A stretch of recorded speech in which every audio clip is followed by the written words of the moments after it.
Good evening. We shall make a start. Good to see all these officers here, outnumbering the councillors. Is this the who's taking over the asylum? Apologies for absence. It's not, is it? Or should we say New Year? Is it still Happy New Year time? I don't know. Still Happy New Year, everybody. Christmas was great, as you can see. Apologies. We have apologies from Councillor Taylor and Wilson replaced by, hang on, have we got that right way around? Taylor replaced by Baxter, who's we think may be locked in the toilet, and Wilson replaced by Melly. And we also have apologies from Councillor Webb, Councillor Pavlovich and Councillor Kilbane. I'm not sure what they're all afraid of, but we shall continue. Any declarations of interest? Good. Public participation, we have none tonight. That's good. So it's straight on to Pauline, Laura and Ian on neighbourhood model update. Thank you, Chair.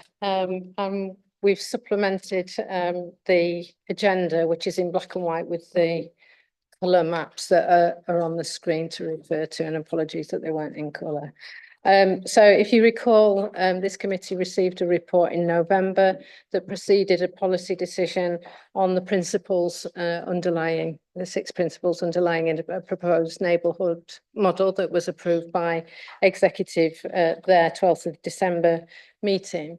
And in your November meeting, there were a couple of recommendations around, one wanted to see the underlying data behind the mapping model that had been produced, and that was circulated to scrutiny members. And we did include an annex to the report with the final proposal, given that actually this is quite a wad of data that wouldn't have been particularly publicly consumable. And the chair proposed that we do have this session to look at that data if members so wish. The committee supported the devolution of services within the neighbourhood model and welcomed further scrutiny on detailed proposals. So the other element of this report is about what does that look like. So I don't propose to go through the detailed report because it contains all the background, but executive did approve officers to undertake further engagement and co-production on the model, applying the design principles with an aim to have the detailed CYC neighbourhood proposals to executive by 2025, summer 2025, with the building blocks in place for delivery. And apologies for being opaque, and I know the chair challenged me on this. What do you mean by summer 2025? We think July. That's what we're aiming for. We were aiming for June, but we'd literally have to have the model drafted by almost by now to get it in for June, and we need to give ourselves time to actually do some work. So I would say July 2025, but we'll keep scrutiny briefed on if that changes at all. Because we're co-producing this with health and people with lived experience with communities, there could be curveballs that we're not aware of. The next steps for us are to develop a project management approach with detailed actions and responsible people that might be across sectors. We are getting a project resource that will work under the Council's transformation programme. And there will be work streams developed. I can't say what they are yet. Laura's going to be working on those over the next few days and weeks. And just to point you to paragraph 9, to support this work, some detailed activities being undertaken already to create a live mapping platform, which shows the data in the annex, as well as asset data of both health and the council, which is already useful information that partners can use to think about when they're designing their services in the localities. And I guess preempting something that Martin might say, there's also developing legislation around children and education, around providing services at a local level, including schools. And you'll have seen in the design principles we've included schools within the model, although that engagement with schools hasn't taken place yet. The police are also interested in this model, and we have engaged with them to senior level, and they want to have further conversations as well. So, you know, the reach of this is wide and very relevant to developing legislation across a number of areas, including health. So I'm going to leave it there, if that's okay, Chair, to take any questions. I don't know whether Ian, Chair, if it's okay to ask Ian to say a few words about how we got to the maps that we did. Would that be helpful? Brilliant, thank you. Thanks, Pauline. So we have 21 wards in the city. There's only certain ways that we can cut those wards for models and join them together. So what we've tried to do is we've tried to get a selection of indicators across 5 or 6 different themes, as you see in the paper, from adults and children to health and population. And we've tried to find indicators that are actually available to us at a geographic level and can be joined together so that we can look about how they compare under different configurations. Personally, I've been through this a lot over the years when we've looked at locality-based services and doing it for police or health previously. And we've obviously signed up to the principles previously back in 2016 to have a 3-area model. We've looked to try and expand that out to a 4th area because we know the city is going to grow within the city centre, but not trying to get neither too carried away or split our services too much by getting to a 5-area model. I absolutely recognise, I think, within the data, that there's extra data that we could look to try and find. I think we probably do need to make a bit more effort at some of the health data that's available to us, but a lot of the health data becomes aggregated. It's very difficult to then split down into other configurations. As I started with, we only have the 21 wards within the city, and normally in these exercises, going coterminous with ward boundaries is absolutely the way to go for good democratic reasons and good organisation reasons. But we already have wards such as Welldrake or Rural West, which cover quite a large geographic area, so only give us certain opportunities. It's an ongoing piece, so these indicators here, obviously we get new data available all the time, and that will feed into the project plan over the next period of time, and however that works, and we'll keep updating that. And Pauline mentioned about a localities asset platform. We've completed all sorts of work streams with health in order to make sure that asset data is available and assets for the rest of the city are available, so people have a good understanding of those communities and localities. It's slightly behind a password, a bit closed at the moment, only because it's got some sensitive data within. A lot of that data we already make available to the public on York Map and York View and other platforms, but I'm sure within time we'll release that localities model, so not localities, the asset platform, so that people can see that detail if need be. Thank you. Right. So for questions, if we look at the recommendations, if we split it into 2, that if we've got any questions now about the data, the annex, which was circulated, we got just at the last meeting. So obviously you've had a month or so to read it. Has anybody got any questions on the data and how it was put together, and any suggestions, thoughts to take on before we go on to the B bit? So if you look at 16A, basically on page 11. Or do we think they've got it right straight away? Which is possible. Councillor Waller. Thank you. I'm not going to query the data because the data is the data.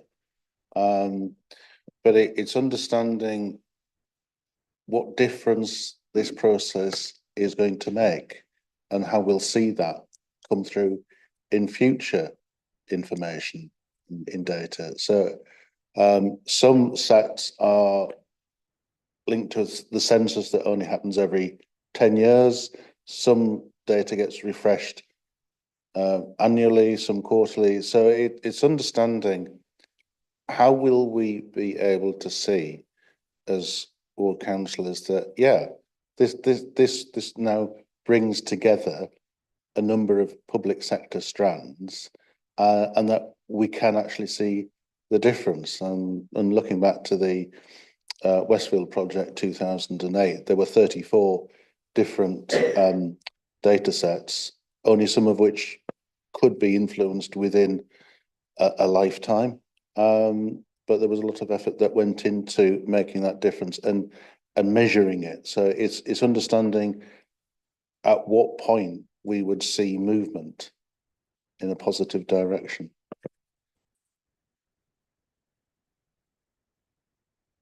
Charlie. So this project absolutely will need some form of outcomes framework, councillor. Well, we're going to have to put some form of performance framework together. I'm not sure that the indicators we've picked here will be relatively close to some of the indicators we get in the outcomes framework, because there's only so many data sets available at a geographic level to follow. That will be kind of a bit of an iterative process, working with partners, thinking about assets on the ground. And then your question about how do ward councillors see and engage with it? I mean, I'd suggest that we probably push some of this data out into the pretty comprehensive ward profiles that we've got at the moment, have a further section or a rethink of that document for a locality section, and make that available, which we do on a quarterly basis, which means that ward councillors can see a general direction. The other point around some of the health indicators arrive very late to us all in the public sector and aren't updated very often. I think that's about trying to just build stronger relationship with health, which we will do throughout this process. We should make some more localised data, pseudonymised data available to us, which we can get in the ward profiles, which will help ward councillors think about their communities, see the direction of travel. So just to add to that, Ian's quite right about outcomes framework, and I co-chair the York Health and Care Collaborative, which is the organisation that's going to sit above this project and report through to Place Board. And colleagues in there really keen to make the first stage a data review and look at those indicators where we want to see change as a result of this model. And we'll have a set of indicators. So we'll have a scorecard that will measure the impact of this model going forward, and it could be that the scrutiny engages with that going forward to say, have you managed to shift this? This was one of the main aims of this way of working. Has the early intervention element of this absolutely made a difference to someone in terms of delaying them accessing health or care services further down the line? So you're quite right. The projects within Westfield around young people, the data that the committee saw around the preschool meals pilot was starting to show an indication that things were changing, that things like attendance were improving as a result of the provision of breakfast. So it's things like this where we want to see that early intervention, that earlier availability of multidisciplinary teams within a local area for a resident. How has that changed the outcomes for them? So that is I think that's going to be quite an early step. So depending on what the committee decide as to when they want to see the work coming out of this is to see that outcomes framework. Thank you. Just to follow up on that, because I'm sure that colleagues will have examples of where early access to health services are problematic currently in different situations. You might be in Chapel Fields, you might be in Wigginton, you might be in Hesse, and it's still an issue for the city to address that, so that not everyone's piling into A&E and causing even longer delays, when actually the solution could be derived close to where the individual lives. And I think that's really the frustration that we are experiencing from members of the public, is that they want this to work. They do, but there has to be the demonstration that it's not just a marvelous strategy, it's actually something that happens. And I want that to be a key driver, that there can be examples of good practice which happen to develop. But my concern is that you mentioned neighbourhood policing, the number of vacant PCSO posts, the problems with local area coordinators, vacant posts. And therefore it's addressing that whilst recognising it. You can develop a wonderful strategy and wonderful system, but if a significant number of those posts are empty, then they're not delivering that service to the public. And I think we need to be able to see that in the data sets as well. Thank you. Thank you, Chair. I wasn't at the November meeting, so apologies if this was kind of asked then. Oh, sorry. But one of the kind of questions around the way that data's being used that I had looking at this is, you've obviously got the ward breakdowns, you know, you've got that data sort of really separated out into each ward. But then when we move to this model, we're not looking at a ward level. So I was just wondering, like, how do you see that kind of ward specific data feeding into a model of service delivery that is so many wards in one place? Is it, you know, residents might have access to all the kind of services, but across that bigger geographical area?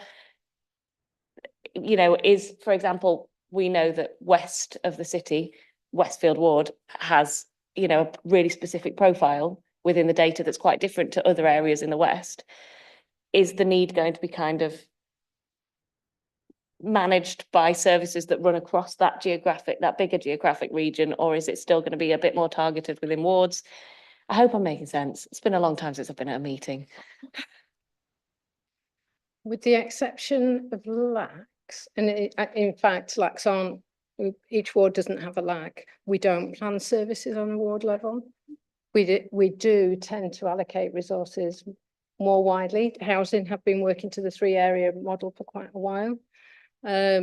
So it isn't about producing a service plan for every service to work in each ward. We haven't got the capacity to do that, but it is about planning our resources, taking into account the community capacity that's present within those wards. So if you look, there's a table in here, and it was in the main report in December, that starts to rank those areas in terms of what are the key features of that ward. So if you take the northern area, I think there are less council homes. There might be more Joseph Rowntree Foundation homes, for example, but generally there are less council social housing.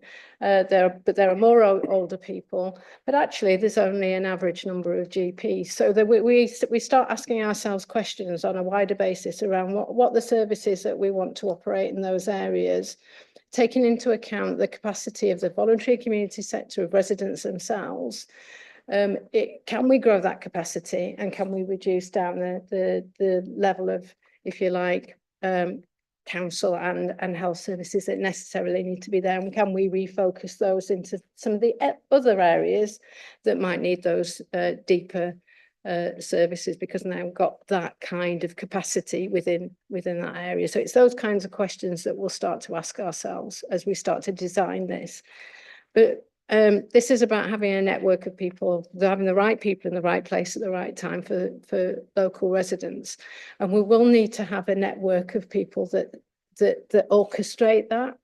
And that's where we start designing our communities teams. Those people who are already working there, we've got quite a significant number of people who already work in a neighbourhood way, but it's making sure that they're reflecting what's in here, the features of that area, so that we can put the right resources in to meet those needs. So I'm not sure I've answered your question, but we don't organise ourselves already on a ward basis. But we do want to at least step away from, in some areas, universal services to work on a more area base.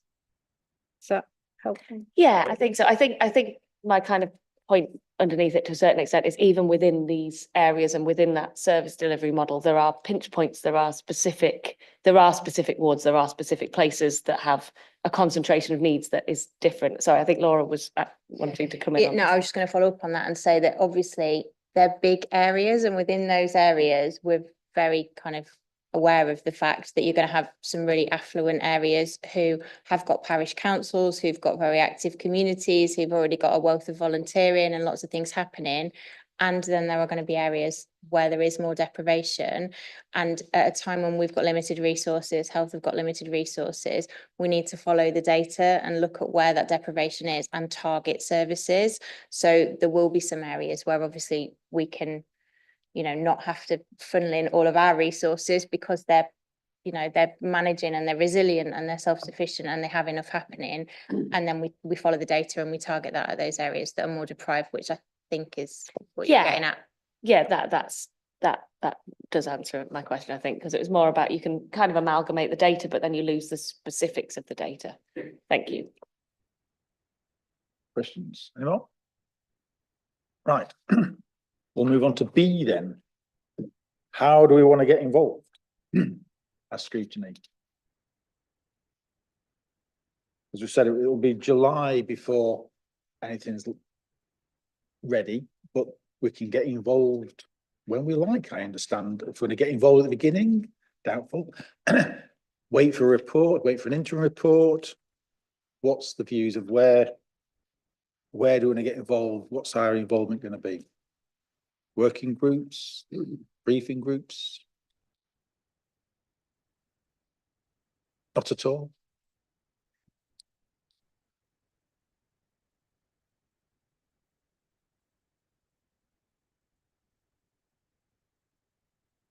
Councillor Waller, save the day.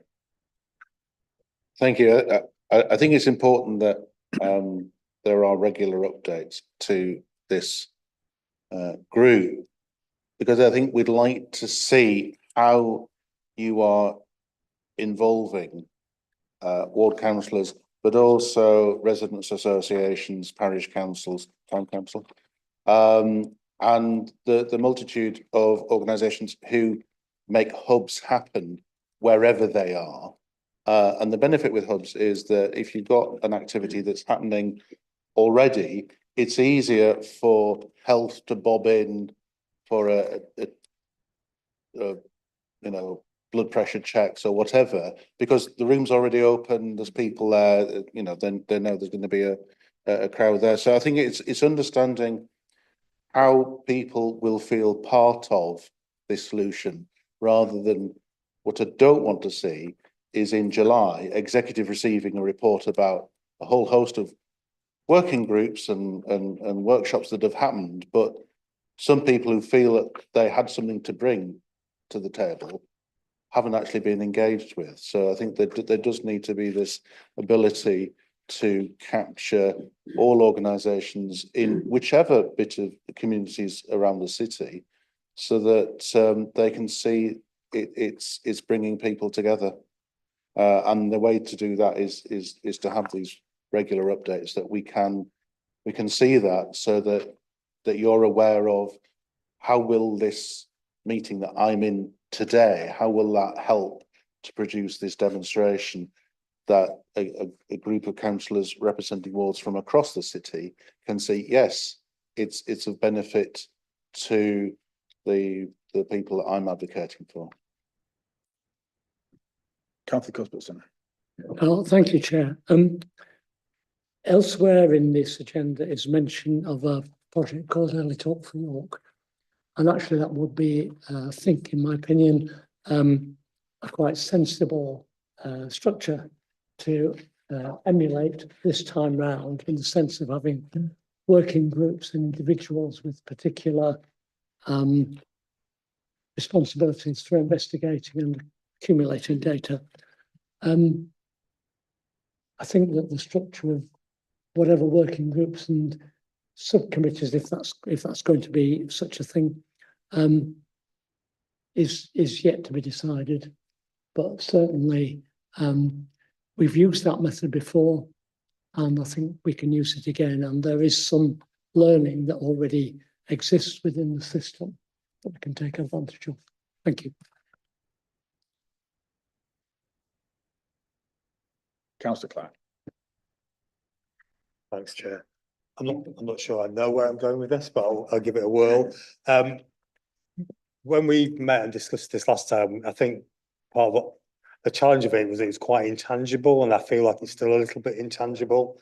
And so we talked a lot about hubs and things like that, and it's just trying to understand, I think, how they will come about and how they will develop. And if we're looking, as been mentioned, about several wards within one of these geographical areas, which are quite large, are we looking at several hubs? Do they come organically from within the ward, or that's what I'm trying to kind of understand, I think, really. But then part of and this is what I was going to say before, that if you take Westfield, which is in West and rural West, for example, they've got quite different needs as well. And it's just, I'm still trying to understand, I guess, how you can deliver services when you've got such a wide variety of different needs that will need to be met by the services. So throughout kind of developing where we've got to at this point with health colleagues, we've talked about being inconsistently consistent across the areas, because obviously we want a shared outcomes framework with health. It's something that's really important. Obviously, we've talked about that tonight, having shared outcomes, but to get to those shared outcomes, the input and the things that we're going to do within those wards is going to be different. That's going to depend on the wards. It's going to depend on the areas within the ward. So we're not subway franchising hubs. We've always said that. We've said that back since we started doing this work in 2016, 2017. We're not going to go in as a local authority and impose hubs within an area. It has to be, that's why we're talking about co-production. It's why we're talking about working with our community partners. Hubs work well when they're organic. Hubs work well when there's local kind of commitment and feeling behind them, and we support them, but we don't go in and impose things and tell them how to do it. And I think that will continue. And we're creating neighbourhood teams who are integrated, who are virtual to some extent. We've talked in the original paper about co-locating them where it's appropriate, but that can be using existing community venues, that will be using health venues, etc. People will continue to drop into, various food offerings, etc. So it's about working with that good place network, with the partnerships that we've already got in place, to decide what that's going to look like for each of those areas. But there is not going to be any kind of imposition of a model. And by the same token, we're not going to tell people this is a red line around your area and you can't go somewhere else to access services if you live on the boundary of one of those areas. This is about how we organise our services and about the relationships that we have and how we work better together to make sure that people aren't constantly being handed off, people aren't having to tell their story more than once, and that people aren't dropping through the cracks. So it's about improving how we do things. And largely that map should be invisible to citizens, to residents. It's about how we align our services and work better together. So we don't know yet. There is kind of no blueprint. We're not going to go and impose anything, and that's why we have to go out and do that co-production work. Was that hand up still? Yes. I thought it was your typing style. No, sorry, I was just following on from what Laura says and about how it being in the area, kind of indicators of demand that are in that area that will be kind of developing throughout and looking at what's changing, because we can use the map indicators, which does give us some ideas, but then things develop, and organically, if people want to develop things within their community, that's where things do develop really, really well, and people can look at and change to meet the need, because at the heart of all this, there was always the people and people wanting to get the best healthcare services in their areas, and also not having to keep repeating what was going on and get everything in a place.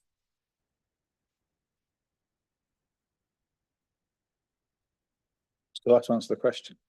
I've got an idea, but I can't think of Cuthbertson first. Yeah, thank you, Chair.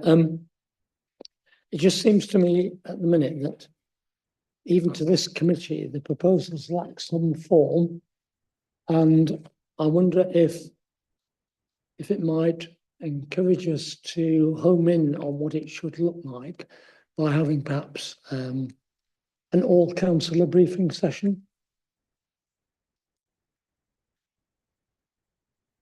I realise that somebody's got to draw some sense out of what comes out of such a meeting, but I think it's actually quite important to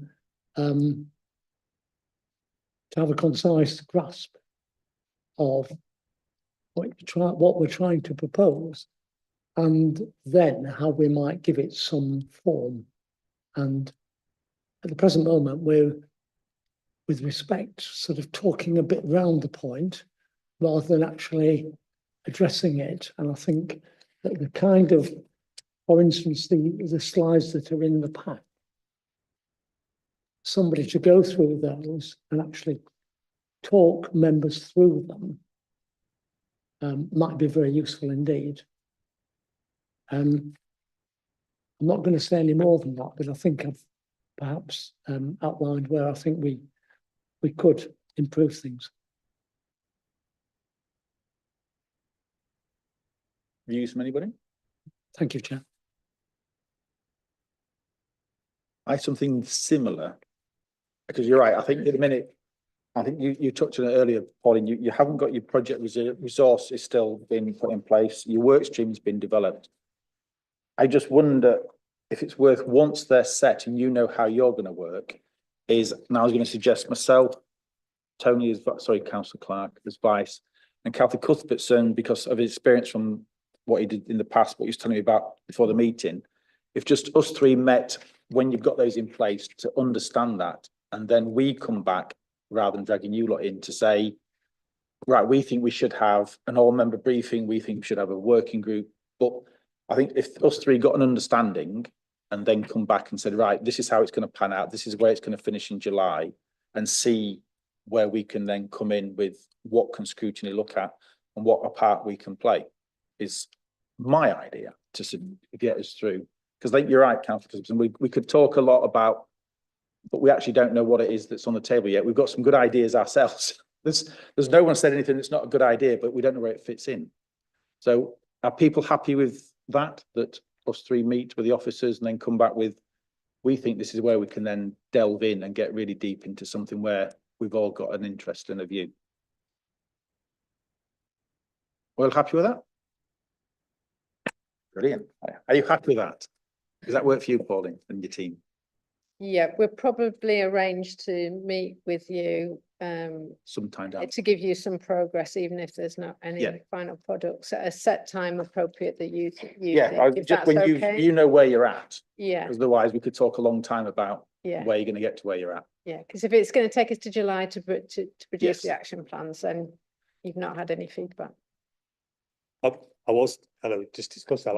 I did, we haven't really talked about a timeline. So when you think the some resources and everything is set in place, I just wondered whether you could kind of indicate that, if you're aware of that now, or what No. factors might be influencing it. No, we don't know when we've got the project funding in place. I think the recruitment's underway. I can't actually tell you when that person's going to start. However, Laura is having the conversations around setting those work streams with relevant people in the organisation, which we need to then discuss with health. And I'm meeting weekly with the chairs of the York Health and Care Collaborative to develop monthly meeting agendas to move the project on as well. So there are discussions happening. It's not standing still. We're not waiting until this person appears and then getting them going on a piece of work. So I think that there were certain recommendations around work streams, one of which was engagement, which Laura whispered to me earlier when Councillor Waller was speaking. Engagement and an engagement plan is a critical part of that. Data analysis is another critical part of that. Workforce is another critical part of that. And of course, there's a lot of existing learning in the hubs, multidisciplinary hubs that have been developed across the city. Not least family hubs who majored quite significantly on two areas. One was about how partnerships can truly work together without falling out with each other and not having the same line management, for example. And then workforce development, having proper training in place to learn how to work in an integrated way with partnerships. So there are tools and techniques and things in place across the city that we can grab already that will fast track some of those work streams. So I hope that starts your thinking around the types of things that we would put into a plan for developing the model. Thanks. I Just to add a supplementary, I was just interested to know whether it is actually going to other scrutinies like health and EPAT as well, because I know there are elements obviously of health, but certainly there's discussion of how that ties in with the transport strategy and things like that, and the movement on place plan. And I'm just wondering whether there are other, eyes that need to be on this in scrutiny, or is that not a consideration? Is there any value in that? So elements of it that link in with those other things are being discussed at scrutiny. So like, for example, on the 28th, we're at Economy and Place Scrutiny talking about the neighbourhood caretaker model, which will obviously tie in with this model. When the movement and place plan gets kicked off and started, obviously we need to think about how that feeds into this map as well. So there is crossover. So we're not specifically going in and briefing on this model, but where there's those elements of crossover, we're at the relevant scrutiny committees. Obviously the homelessness and sleeping strategy, there's really clear links in on that, and that's been to adults. So it's where there's overlaps that are relevant, we're going, rather than just kind of brief for the sake of briefing. Right, are we happy with what I suggested then? And then we can come back on a regular basis without bringing all the officers in. We can come back each meeting with an update. Excellent. Thank you for your time. We'll move on to fostering.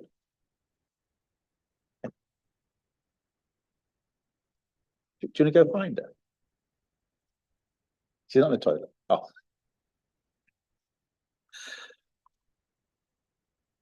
Michael and Martin. Hi there, thank you. The report sets out our proposals to introduce a new fostering fee framework. This has been the result of an internal review of fostering called Making Things Better for Everyone. It's been a significant piece of work that has been widely consulted on with both foster carers and fostering staff, and the outcomes of these consultations have resulted in these proposed changes.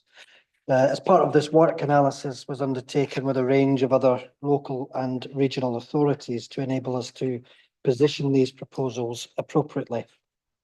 The proposed fee framework is competitive and it is fair. It will improve our ability to recruit and retain carers and the long-term financial sustainability of our fostering provision.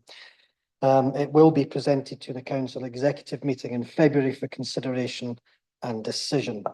Some of the benefits of this proposal will be to improve the overall financial offer by increasing the weekly fees that are paid to foster carers, to improve the recruitment and retention of foster carers, thereby reducing the need to spend on independent fostering agency care arrangements due to lack of capacity, introducing a clear differentiation between the different skill levels that our foster carers receive to ensure that they receive the right support and training. The challenges are that there will be an initial increase in costs, but these will eventually level out over time as carers are reassessed and positioned appropriately on the new fee skill matrix. This proposal should be seen as a short-term spend to invest strategy that will secure longer-term savings.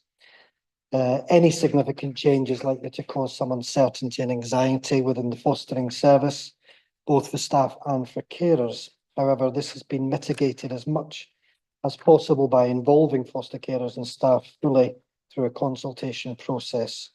The proposal also includes a fee protection for existing packages of care in order to carefully manage the process.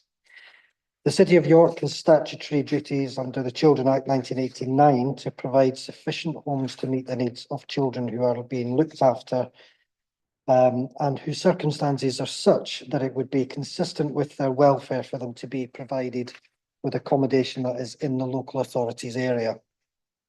We want to ensure that wherever possible, children and young people who are in care and from York are looked after in York, close to their family, friends and their connected network. And this is in line with our practice model of building brighter futures. The fostering regulations and national minimum standards provide a clear framework for foster carers and staff with regard to how fostering services should be delivered, how foster carers should be assessed, and what foster carers can expect to receive by way of support. Now, the City of York Council looks after around 200 children and young people in foster care arrangements. These are in a combination of our own mainstream foster carer homes, kinship carers, and those arrangements that are commissioned through independent foster care agencies. Our average weekly spend on foster care is around £100,000 per week. Approximately 60% of these costs relate to the City of York mainstream and kinship carers, and 40% of these costs are care arrangements that we have commissioned through independent fostering arrangements. The City of York carers receive two types of weekly payment: a child allowance, which covers the cost of food, clothing and activities, etc., and a skills fee, which is the remuneration paid to foster carers for their services. The current weekly skills fee is paid to our mainstream carers based on a framework levels 1 to 3 banding. The weekly fee ranges from £65 a week, which is level 1, up to £496, which is level 3. Around 90% of our mainstream foster carers are paid at the highest level, which is level 3. This is significantly disproportionate. It does not align to the population of young people in York, nor does it match the fostering levels in other local authorities. A capacity fee is paid to foster carers who look after additional child, and this is calculated as a percentage of the weekly fee. In addition, a weekly child allowance is paid to foster carers to cover the cost of caring for the child, and the details are contained within the report. These are set as minimum recommendations by the government. These proposals increase the weekly skills fee and introduce a new advanced plus level, providing a much more balanced incremental structure. The aim over time is to reduce the number of our highest paid carers and have a more evenly balanced proportion of carers at each of the skills level. And this brings us into line with other local authorities. We also need to continue to develop fostering service so that it has sufficient capacity without the need to commission these homes through high-cost independent fostering agencies. In the report, I've highlighted that the average cost of an independent fostering agency care arrangement is around £920 per week, which equates to approximately £48,000 per year per child. This fee is significantly more than the cost of our own in-house level 3 specialist foster care arrangements. Adopting these proposals will incur initial costs in the short term until these measures are fully realised. The main cost increases will be as a result of the entry fee level rising from £65 a week to £125. And based on the current numbers at this level, that equates to about £62,000. Second to this would be an increase in the cost for those carers that are currently at level 2 and moving into the advanced level.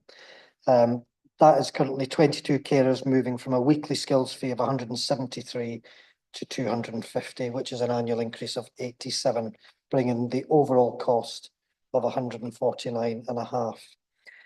The current fostering child allowance includes an additional delegated authority weekly payment for foster carers, and that is unique to the City of York. There is no regulation or requirement for delegated authority to be considered as a weekly payment. The plan is to stop these payments and ensure our offer is in line with the principles of delegated authority, and that is as a decision-making and consent tool for carers.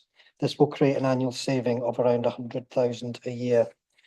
The plan would also include reducing the annual holiday allowance from 3 weeks to 2 weeks, which is commensurate with other local authorities, which would save a further £31,000. Therefore, the actual cost of moving to this proposal would be £18,500, which we aim to fund through growth. The current and proposed weekly child allowance payments are contained within the body of the report. And in terms of the immediate longer term savings, we have a strategy that sets out our ambitious plans to recruit 50 additional foster carers over the next 5 years. Increasing the number of our in-house carers will significantly reduce our reliance on commissioning these homes from the independent foster care agencies. As well as these being more expensive, they're often outside of York, further away from the child's family, friends and connected networks. Further savings will be made in the longer term as a number of level 3 carers convert from one fee level to another. In terms of the transition to the new fee framework, it's important that we support our carers through this transition, learning the lessons from other authorities who have undertaken a similar path. Therefore, the proposal includes pay protection for the skills fee to all foster carers for the duration of care for each child or young person that are currently placed with them. This will provide more certainty in the short term for foster carers, but also provide more stability for the children and young people in their care. Implementation, all foster carers will be reassessed using the newly developed skills and competency framework that sets out clearly the requirements for each skills level. We will also consider other factors such as experience, training, individual skills and contribution. It's important to note that this framework has been modified from existing frameworks in place in other local authorities and is a tried and tested system. In terms of risks and mitigations, there are significant financial risks associated with not having a fair and structured fee and skills matrix. It will impact on our ability to recruit new carers, manage costs for in-house fostering provision and the commissioning of external provision. There are risks in not being able to meet our obligations under the sufficiency duties as outlined in the Children Act, which requires us to ensure that there is enough suitable accommodation for children in our care. The proposal provides mitigations for those risks by providing local foster care homes that are of high quality, affordable and local. The recommendations that we are putting forward to the Council Executive, and we're asking members here to consider and support this proposal as we set out to deliver on our ambitious recruitment strategy, reduce the need to commission foster care arrangements from independent fostering agencies, develop capacity to look after children closer to their families and wider networks, achieving positive outcomes for children in our care.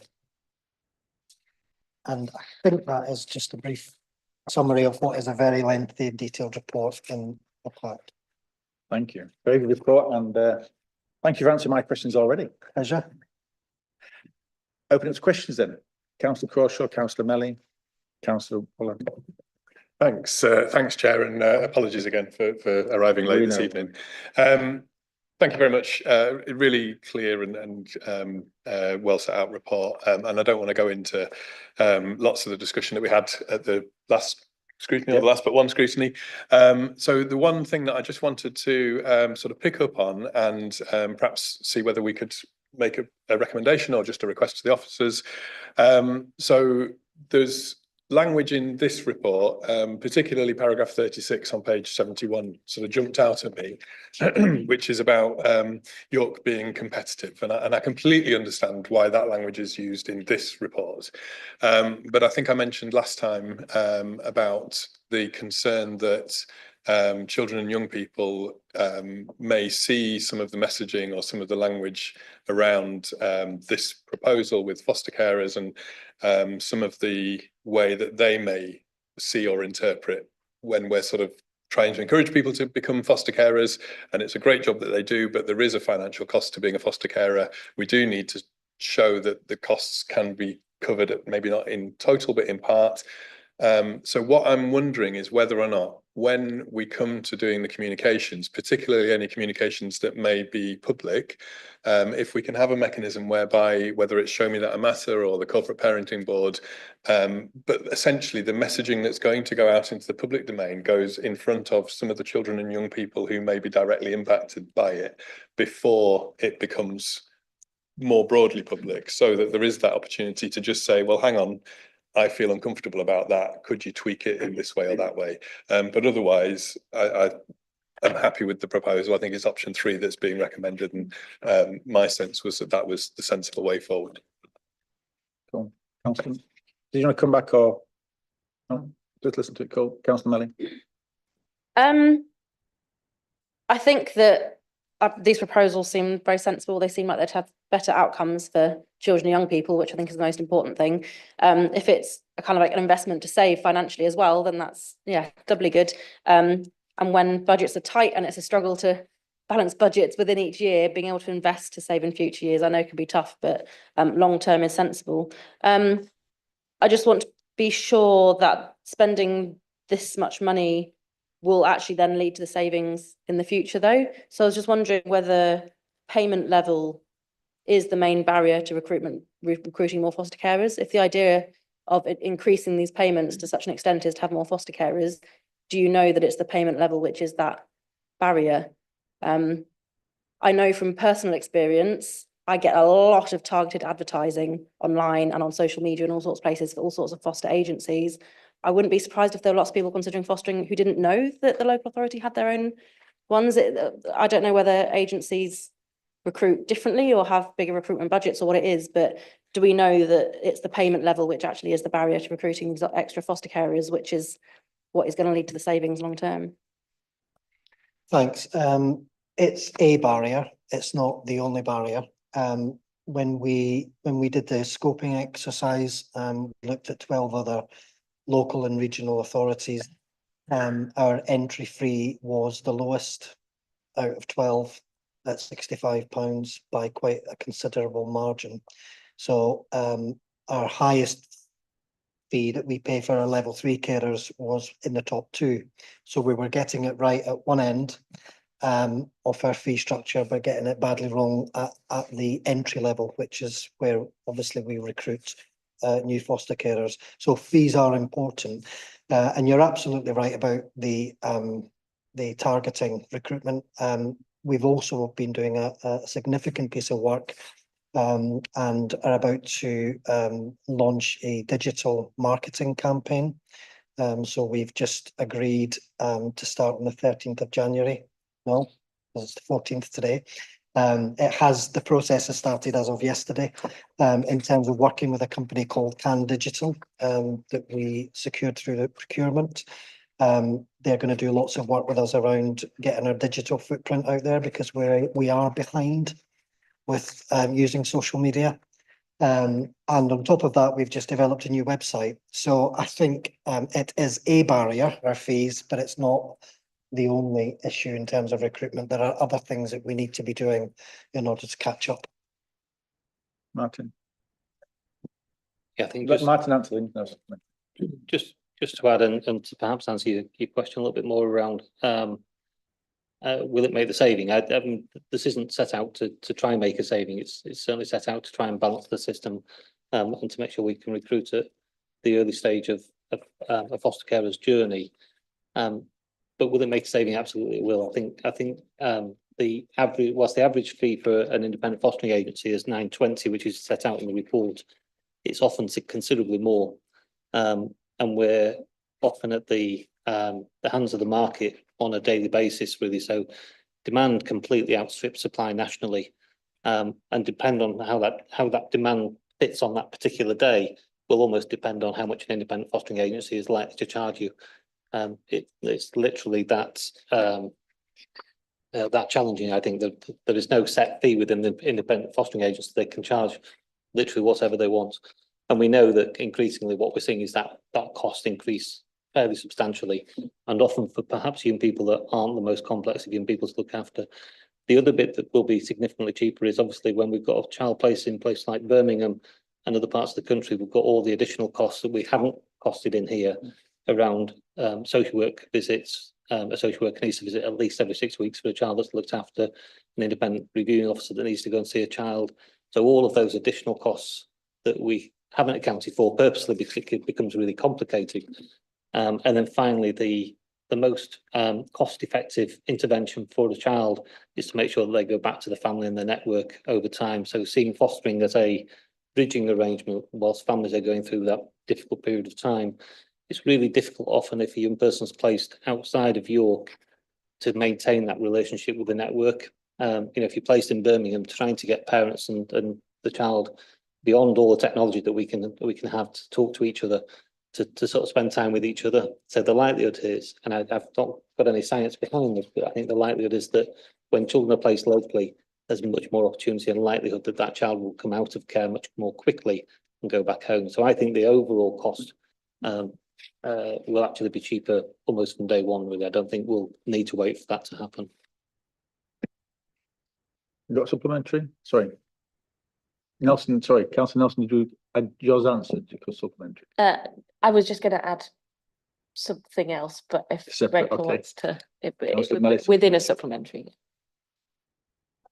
Well, I was just say, I mean, all those savings are based on the assumption that there'll be fewer out of area placements because there will be more placements in York. But if the payment level isn't what's the barrier to recruiting more in York, then this won't actually lead to those savings. Not the only barrier.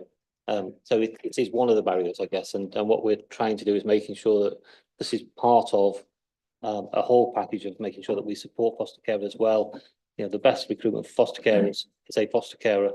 So when foster carers are well supported, they're likely to talk to their friends and neighbours, and that tends to be the sort of the best recruitment that you can have.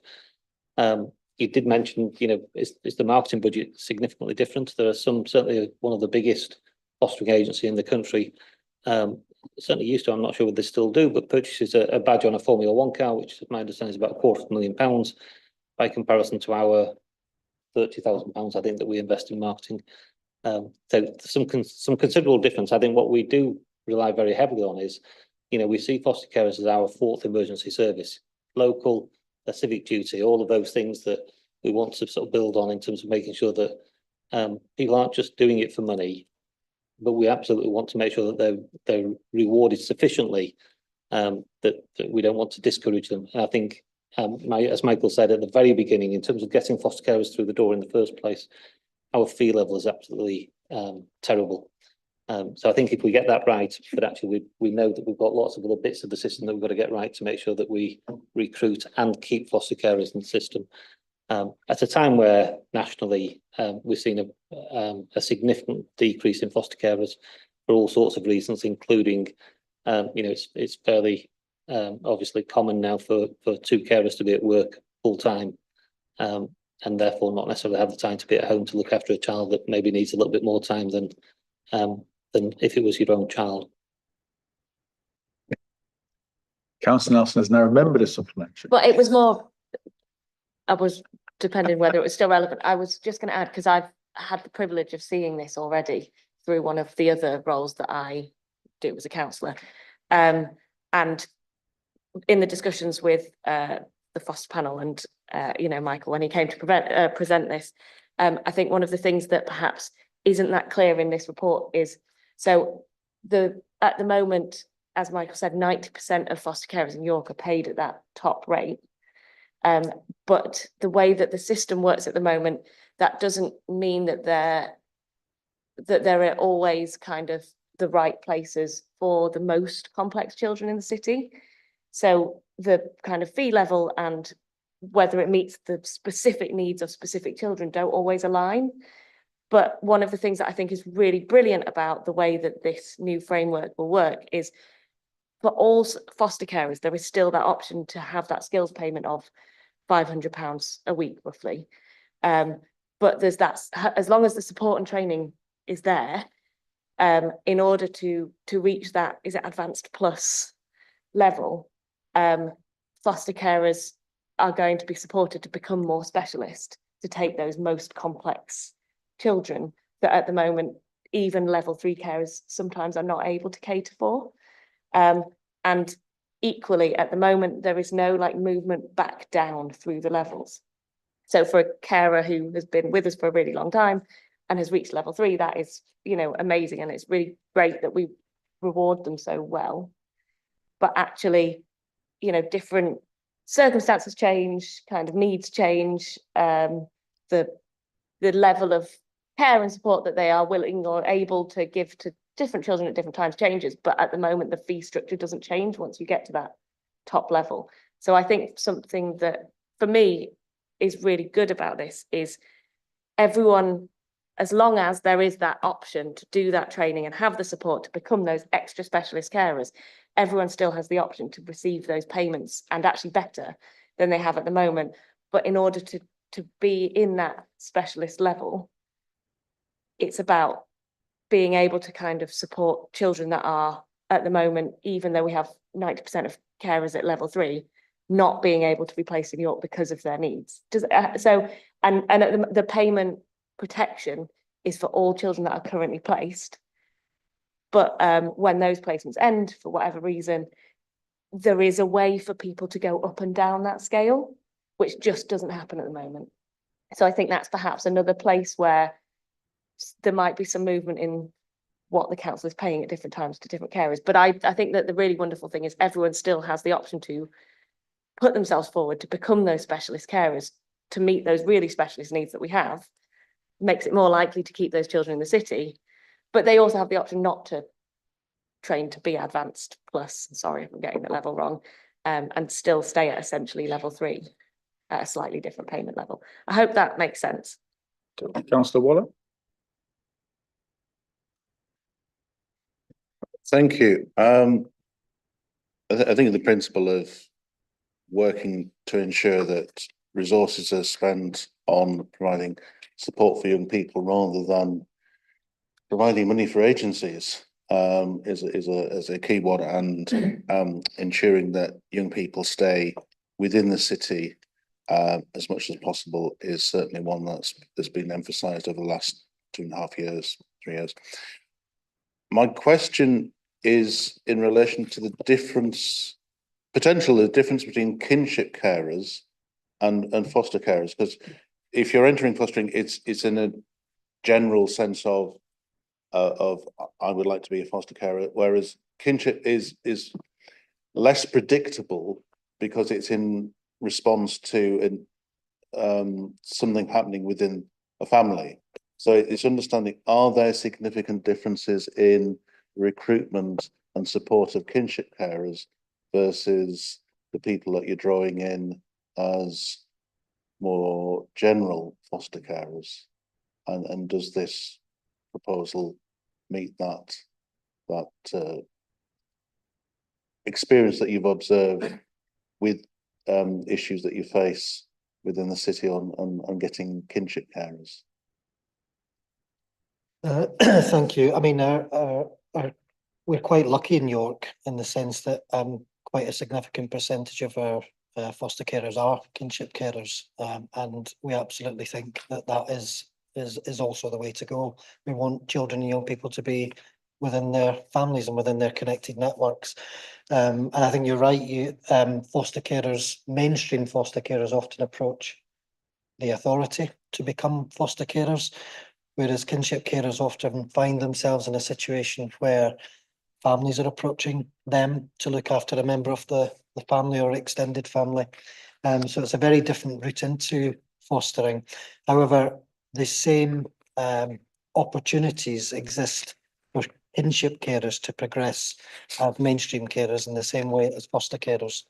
You know, it's an avenue that we have explored with some existing kinship carers who want to go on and move through the different levels to become specialist and offer stability and care and love to other young people that may not be part of their family. So we absolutely don't discriminate and create the opportunity for all. Councillor Cuthbertson and then Councillor Corwin. Thank you, Chair. I think this sounds like a very good and quite equitable proposal. It's important that foster carers, wherever they arrive from, should be doing it because they want to, not because they're being paid to. If that essential difference isn't there, it becomes a slightly cynical exercise if we're not careful, and encourages risk. So we've been very lucky in York in having a large proportion of our foster carers who are there because they want to be there, because they see as something that's useful that they can do. But just going back to agreement of these proposals within the foster carers and maybe kinship carers in this city, or that this city involves, can I just check that it's accepted by all our carers that these terms will work for them. And I'm saying that because there has been a certain amount of how can I put it? Sort of isolation in terms of where we stand. And when I say we, I mean as foster carers.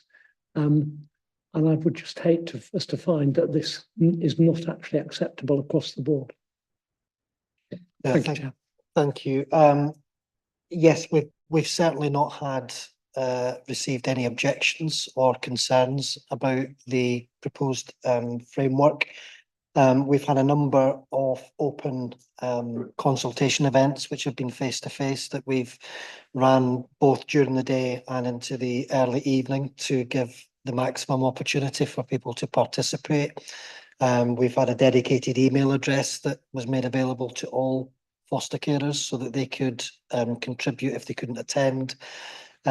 We've worked closely with the AFCA, the organisation that represents foster carers. We've shared the information at every point in the journey. So every time that we've taken a step forward, we've shared that with foster carers on our Friday update. So we feel pretty comfortable. I guess why wouldn't they support a proposal that seeks to increase their weekly payments right across the board? I mean, this is good news for foster carers, and rightly so. And I think, you know, taking this opportunity just to acknowledge the enormous respect and appreciation and admiration that we do have for our foster carers in York. They make a huge difference every day to some of the most vulnerable children and young people in the city. And that's why it's important that foster carers should be paid well and paid fairly. And that's why we need a system that is able to deliver on that. Thank you. Thank you, Chair. Councillor Corey. Thank you, Chair. Obviously, I echo the sentiment in terms of recognising with gratitude our indebtedness to those who provide foster care. And I wonder, in the context of all these proposals, what response you've had, what feedback might have been received, specifically in connection with the proposal to reduce the annual holiday allowance by 33%, which amongst all the other proposals here would on the face of it be something that wouldn't be welcomed. Again, it's always a sensitive issue when you're giving with one hand and improving things and then taking with the other.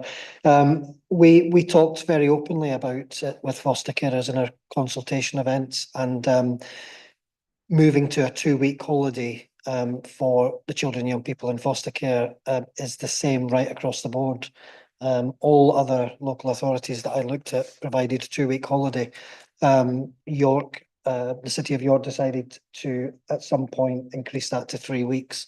We don't see that foster carers or children and young people are missing out as long as the holiday is of quality. There are other additional payments that can be made. For example, if a foster carer wishes to take a child abroad, there is a separate allowance that can be applied for to supplement the cost of that, because it would be an increased costs, as well as using the holiday entitlement money for activities during the school holidays. If they don't wish to have a holiday, we know that can be quite a emotive and an intense experience for children and young people who may prefer to have a series of days going out to theme parks, etc. So we've made the allowance more flexible, but yeah, people are aware of it, and we've not received any objections to it.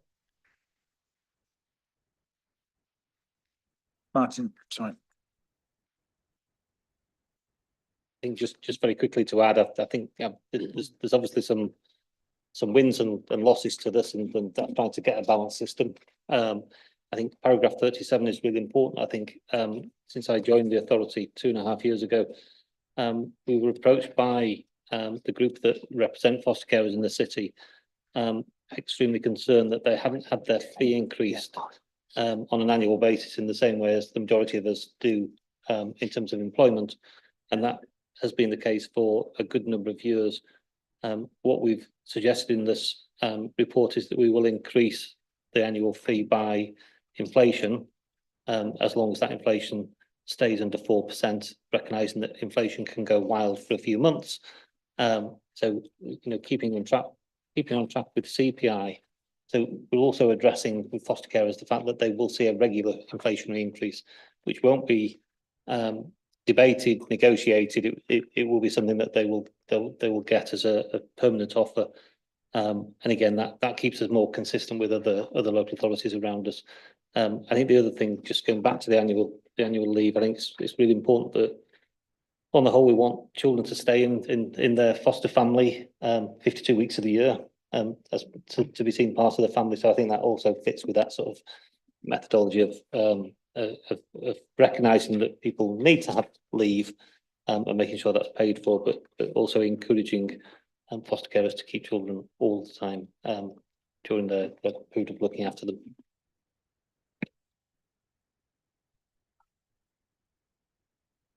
Question from me, which had popped up. So just my lack of understanding really. If somebody lives in York, they could be a foster parent to pick kids in Leeds or North Yorkshire who actually pay more currently. So yes, so a foster carer can choose to go with any authority, and also obviously they can choose to go with any independent fostering company, effectively, which is a private company that recharges us and puts their own profits on top of the fee that they give to the foster carer.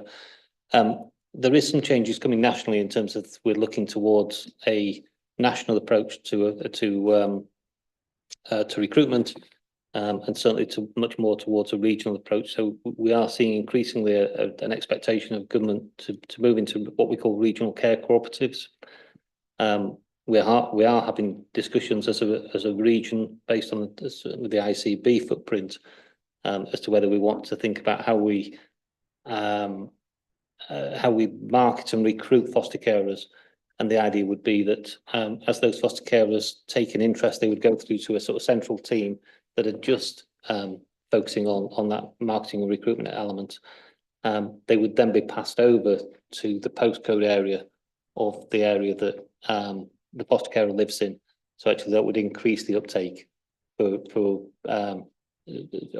reduce, I guess, that the implications of foster carers sort of fostering from all over the country, and really trying to focus on children staying local, which is very much the focus of both the Children and Wellbeing in Schools Bill and the focus of the National Care Review, and certainly the focus of York in terms of our values and principles about what we think is right for children. So on the whole, there's a number of levers, I think, that we will see over the next year or so that will move foster carers to be more local and perhaps less inclined to be with independent fostering agencies, and certainly less inclined to go to a different authority outside the area. In effect, we're getting ahead before this comes in, otherwise our fees would be a massive jump up if we're not careful. So, Councillor Colwick, Councillor Knight. Just out of interest, presumably most kinship carers are local, but not all. I'd be interested to know what proportion of the kinship carers are actually out of area. Well, yeah, that's a very good point. I don't know the answer to that. It's something I've not looked at in any great detail, but yeah, I'll absolutely consider that. Thank you, Councillor Knight. Thank you, Chair. It's excellent report. I think it's very, very clear, and I'm able to follow it without having to reread pages, which is always a bonus. I've just got a quick question, and you may not know, but I'm just curious. We're saying that mainstream foster care households in England has fallen by 10%. Is that 10% the same for council-led as it is for the independents? Are the independents seeing that drop as well? Or are we saying that's a council? So it's right across the board. And so presumably, I mean, is it an advertising issue? Is there an advertising factor that are they throwing more money at advertising and therefore they're getting more people generally, or people are going to them, or could we do more in that space? I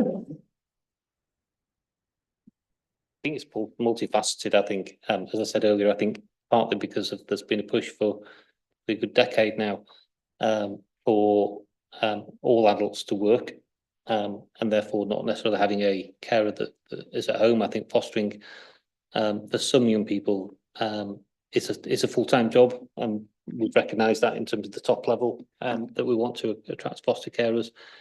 I think the other elements is nationally is a breakdown in a sense of community. So I think, you know, increasingly people don't necessarily feel a sense of community. I think perhaps we're lucky in York in the way that they probably do more than many places. But that sort of sense of, you know, you will see the same of religious organisations. There's been a drop in a whole range of things that people would go to where they get a sense of community. And I think that those are the places that we would perhaps traditionally find foster carers.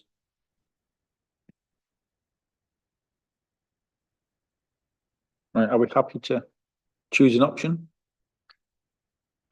within an amendment? Written it down, don't you? Have you got any wording, Councillor Crawshaw?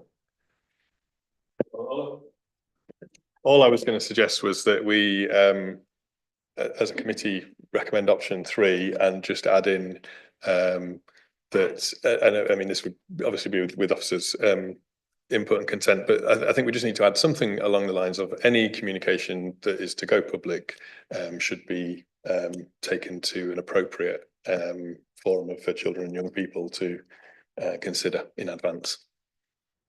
Yeah. I'll second it. Oh, no. Sorry. Go on then, I'll second it. Are we happy with that amendment? I think it makes sense. It's a good one. And we did discuss it last time. Are we happy with option 3 with that amendment? All agreed? Cool. There you go. Just get the exec to agree with us. Thank you. And before 7:30, Martin, there you go. Oh, sorry. No pressure. Right, we'll move on to attainment gap there, please. Maxine and Derek. Yeah, thank you. Yes, I've prepared this paper for you. I won't read it through, but I did put up some highlights from it and then invite questions. Obviously, we are an ambitious city and we want all our children and young people to do well, and that's in the council plan. And as certainly I agree with and I've always worked towards. So when I'm doing the attainment gap, it feels to me like, oh, why isn't that ambition seemingly coming out of good high attainment for good outcomes for all? So that's an area, and I've been doing a bit more digging in that. So we look at, in this report, we traditionally look at the gap between disadvantaged pupils, which is free school meals, who have ever had them in the last 6 years, basically, and their peers do really well. And because we're a high performing sort of city, actually that gap is quite pronounced. When we look at the national, their gap looks less because there isn't the high, you know, it's averaged out as their higher performance compared to their peers. So you've got disadvantaged group nationally and non-disadvantaged, the gap is smaller. So it looks on the face of that as if we're not doing very well in York for our disadvantaged children and young people. So I have been doing a little bit more digging around that since this report, because it's sort of like as a council, we've done a lot of work. As a system, York Schools and Academies Board has done a lot of work. Head teachers, CEOs have done a huge amount of work, and it feels like it's not bearing a lot of fruit in that way. We've spent a lot of time on SEND, and I've put a bit about the report. We are seeing some really good signs there, which does help because quite a number of our disadvantaged children have multiple barriers, including SEND, special educational needs. But one of the things I was looking at is particularly what is the makeup of our disadvantage in York compared to the makeup nationally that we're comparing ourselves against. And actually, when I look at that, we're quite different in that way. So one of the things that stuck out straight away is nationally, 60% of disadvantaged young people are white British, okay, with free school meals, white British. When we look at York, that's 84%. So we're not really comparing like with like. And the disadvantaged white British perform lower than other disadvantaged children and young people. So if we look at that, this story becomes a little bit different, and actually we do very well in comparison to national, and we do very well in comparison to our statistical neighbours. That's by DFE, it's our 10 closest statistical neighbour as an authority. So when I look at that, when I look at free school meals only, we are sort of roughly national average in attainment 8, that's key stage 4, roughly the same as national. But when I look at white British against white British nationally, we are 2% above that. And actually, in most cases, our data outcomes, whether it be attainment 8, baccalaureate average point score, or grade 4 English and maths, we actually outperform both nationally for our free school meals, white British young people, compared to nationally. And then for our stat neighbours, we are above those. In fact, our statistical stat neighbours are the lowest performing. York and Humber do a bit better, but in most cases we outperform Yorkshire and Humber. So actually, when we start looking at the makeup of ours, we're actually doing a bit better than national average. But we just take free school meals as a raw thing. We don't look as if we're doing as well. But if we look at the makeup of our children against a similar makeup nationally and statistic neighbours, we do well. So that gives me a thought about, if we're just looking at free school meals and putting in strategies that are more national strategies for free school meals, are we doing the right thing? Or do we have to be more nuanced about the strategies we need to do more locally? So that's really got us on a thinking trend about how we do that. We have some ideas. The other thing I put in the report is attendance has quite an impact, and why children aren't attending school, and the ones that are more likely not to attend school are free school meal children. And when you, even to special needs children, although they're another section who don't stand as well as their peers. Now you can see that we send a little bit, but there's a debate about whether we have the right environment in schools for send. And it's really difficult because I go around 20 schools in York, maintain schools, and they're doing a huge amount in that send area. And they're still developing and still want to do more. But maybe we don't spend that same energy and time with our white British free school meals. And that's something that we have to have that debate. However, we're doing quite well when we look at those children against national comparatives and statistical neighbours. So it's just something. Now we have quite a range of things, and I know there's some questions about why we chose YSAB, York Schools and Academies Board. So that's made up of CEOs of all the multi-academy trusts in York. It's local authority members as well on that board. And we look at more system-wide things rather than individual schools and individual mats. And that's a really good forum because my work is very much with maintained schools.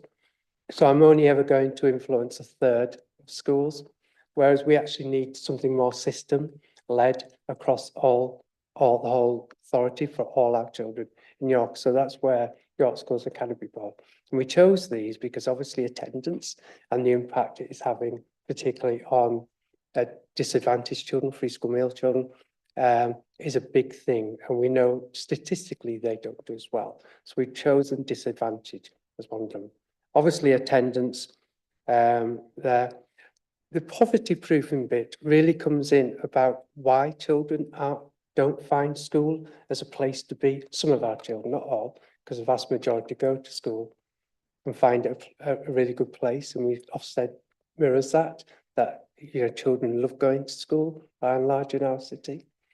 But for some children, it doesn't, for whatever their reason is, they're not engaging fully with it. And that could be to do with a disadvantage. It could be to do with poverty that creates barriers to getting to school, or is it the school that's not encouraging them and being attractive enough and meeting their needs to be in school? And I would say it's a bit of both, you know, it's never simple as one thing. But the poverty proofing is really getting to understand and having conversations with all our disadvantaged children in York to say what are the barriers and really unpick what it is that they don't find attractive to be wanting to school and how we can change that. And we've had it trialed in a couple of schools and it's been quite transformative in the way that the leaders in that school think about what they're providing. They thought they were providing something really good. Hearing the voice of those children and young people has made them rethink about the assumptions that we make as a school and way we set us up. So that's where the travel education, we've chosen that because they were our most underperforming group in York. Attendance is the lowest of any other group in York. And we have quite a number of them. And obviously we want to do well by all minority groups. So that was the other. And we've got a trust that's very keen on developing that further. And we would like to work with that trust as a city to understand those needs. And what we're doing, we can't capture every disadvantaged group, but we're capturing quite a number by looking at traveller, why children don't and do come to school, and looking at the evidence in that Explore partnership. I don't know if you heard of the Education Endowment Trust, who do a lot of research, particularly around disadvantage and how we can make school or have the right provision or the right place environment for the children. It goes also into things like teaching and learning and what strategies really work. You might have heard of things like metacognition and things like that help children. So it's that group, but they're setting up partnerships where local authorities work together and people within local authorities work together. So we're doing a bit more joined up and learning from best practice and learning from research. So it's not a gut thing that's happening, it's really informed thing that we're looking at and how we develop. So anyway, so that's where we're looking at. We do have early talk for York. It's really hard to say the difference it's making on the traditional measures we used. So for instance, it's early years based is early talk for York, but it's developing communication and language. And what it really has shown to improve is communication and language. However, good level of development in reception is more than just good level of, it is communication and language. It's got a lot of other things. And so quite what we see is we're doing much better on communication and language, but there's still some areas where we're not doing so well in good level of development for disadvantaged young people. Okay.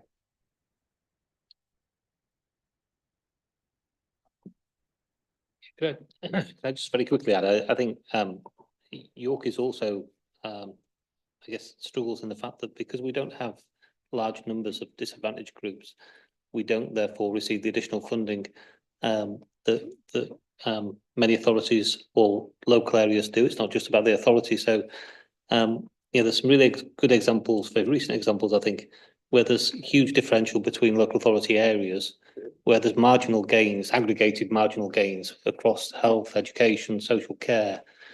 So if I take, for example, the new Children's Social Care Prevention Grant, the £250 million that is available to reform the social care part of the system. If I take Leeds, part of that grant for Leeds is 5.1 million. Their population is 4 times the size of ours. Our grant is 369,000. So they're getting 14 times more than we get. And that happens in every aspect of every part of the system across education, health and care, where the funding is phenomenally different, where you've got large numbers of disadvantaged. I think we've got to consider that in terms of... I mean, if you look at numbers, if you're a small school, you won't publish their results if they're under 10.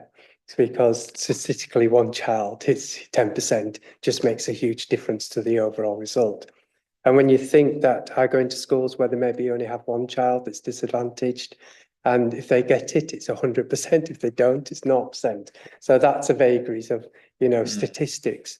And so that's why I was trying not to get too hung up on the gap in terms of just statistics, but actually look at who are these children and what's their makeup of them. And I think that is some work that we'll do moving forward.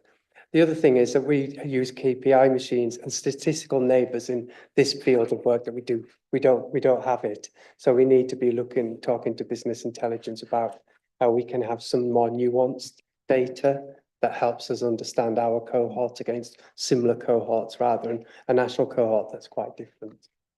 I think as well, one of the things building on what Martin said is it's the paucity of the financial settlement for schools in York as well. So as an F40 local authority, we are amongst the 40 local authorities that receive the lowest levels of school funding. But we're right at the bottom of that pack. It has impacted disproportionately on our schools that have the highest numbers of free school meals, because the national are tracking against the national funding formula actually saw those schools lose some of their funding at that time. So in York, we don't have the additional headroom that some local authorities have to fund additional intervention. And that has also impacted on the ability then for our schools to be able to put in some of the additional intervention that happens in Leeds or Bradford or those other areas.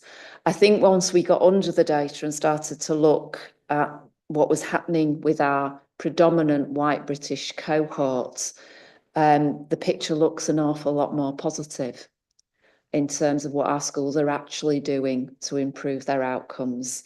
Nationally, the disadvantaged cohort that's captured within national data is far more diverse than the cohorts in York.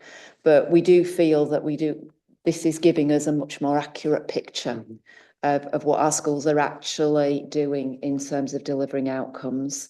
And that's not to excuse what's happening, but what we do feel is that by looking at it through this lens, we're also able to identify more closely which bit of the cohort is creating the gap.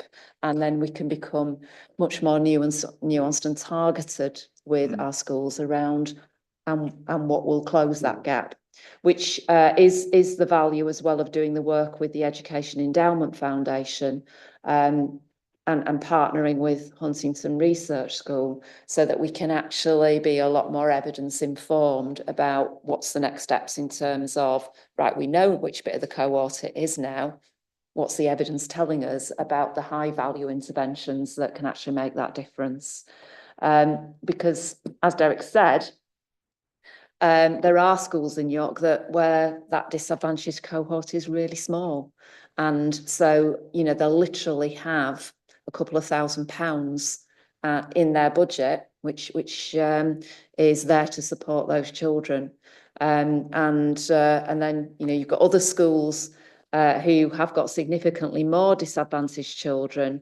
But when you look at it in terms of the contribution that makes to the overall budget of the school, it's still not creating enough headroom for them to be able to do additional intervention. It's basically just paying for the staffing they've got. Councillor Nelson. Thank you, Chair. Thank you for this report. And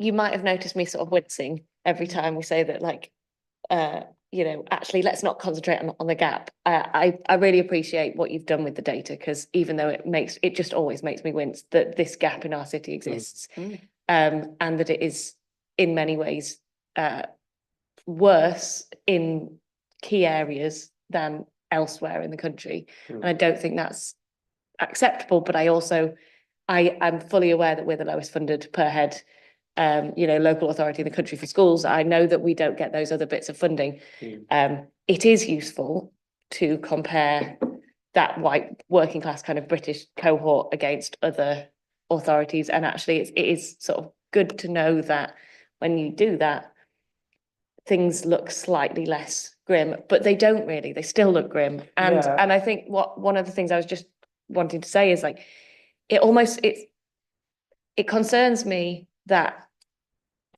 it almost sounds like, and I'm sure you don't mean it to come across like this, like you're surprised at that kind of discovery, whereas like we know our city. It's no surprise to me that we have the 80%, 90% of that disadvantaged cohort in York is that white working class British kind of profile.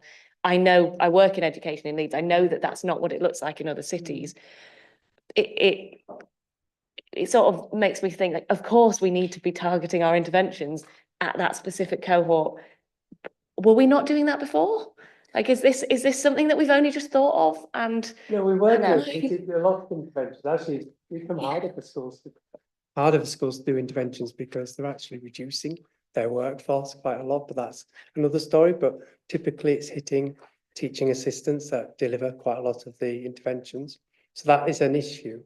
But they were delivering interventions, there's no doubt about that. But it's not just like interventions. But that cohort that we're describing, white British preschool meals disadvantage, isn't getting into school often enough to receive that. That's a big issue. And I did want to ask about that as well, because the persistent absence rates have gone up quite significantly in the last year, haven't they?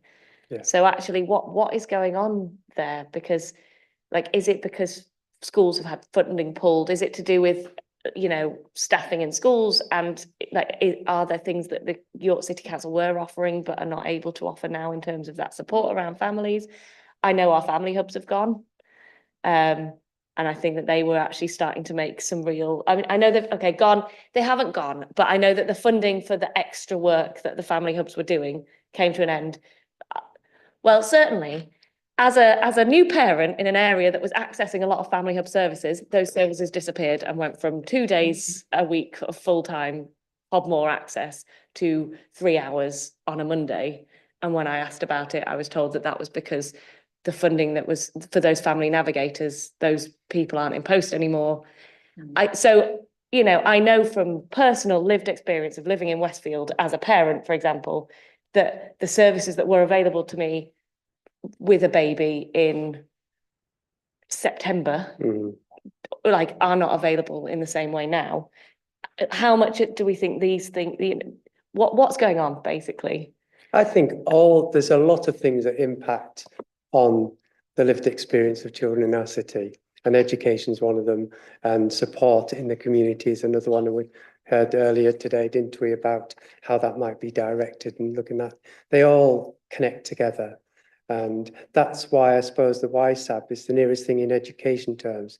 We've got to have a more system, whole overview of the thing, rather than just me looking at it from my perspective as school improvement person. Because if I was to look at school improvement as in Ofsteds, we've done really well as a city.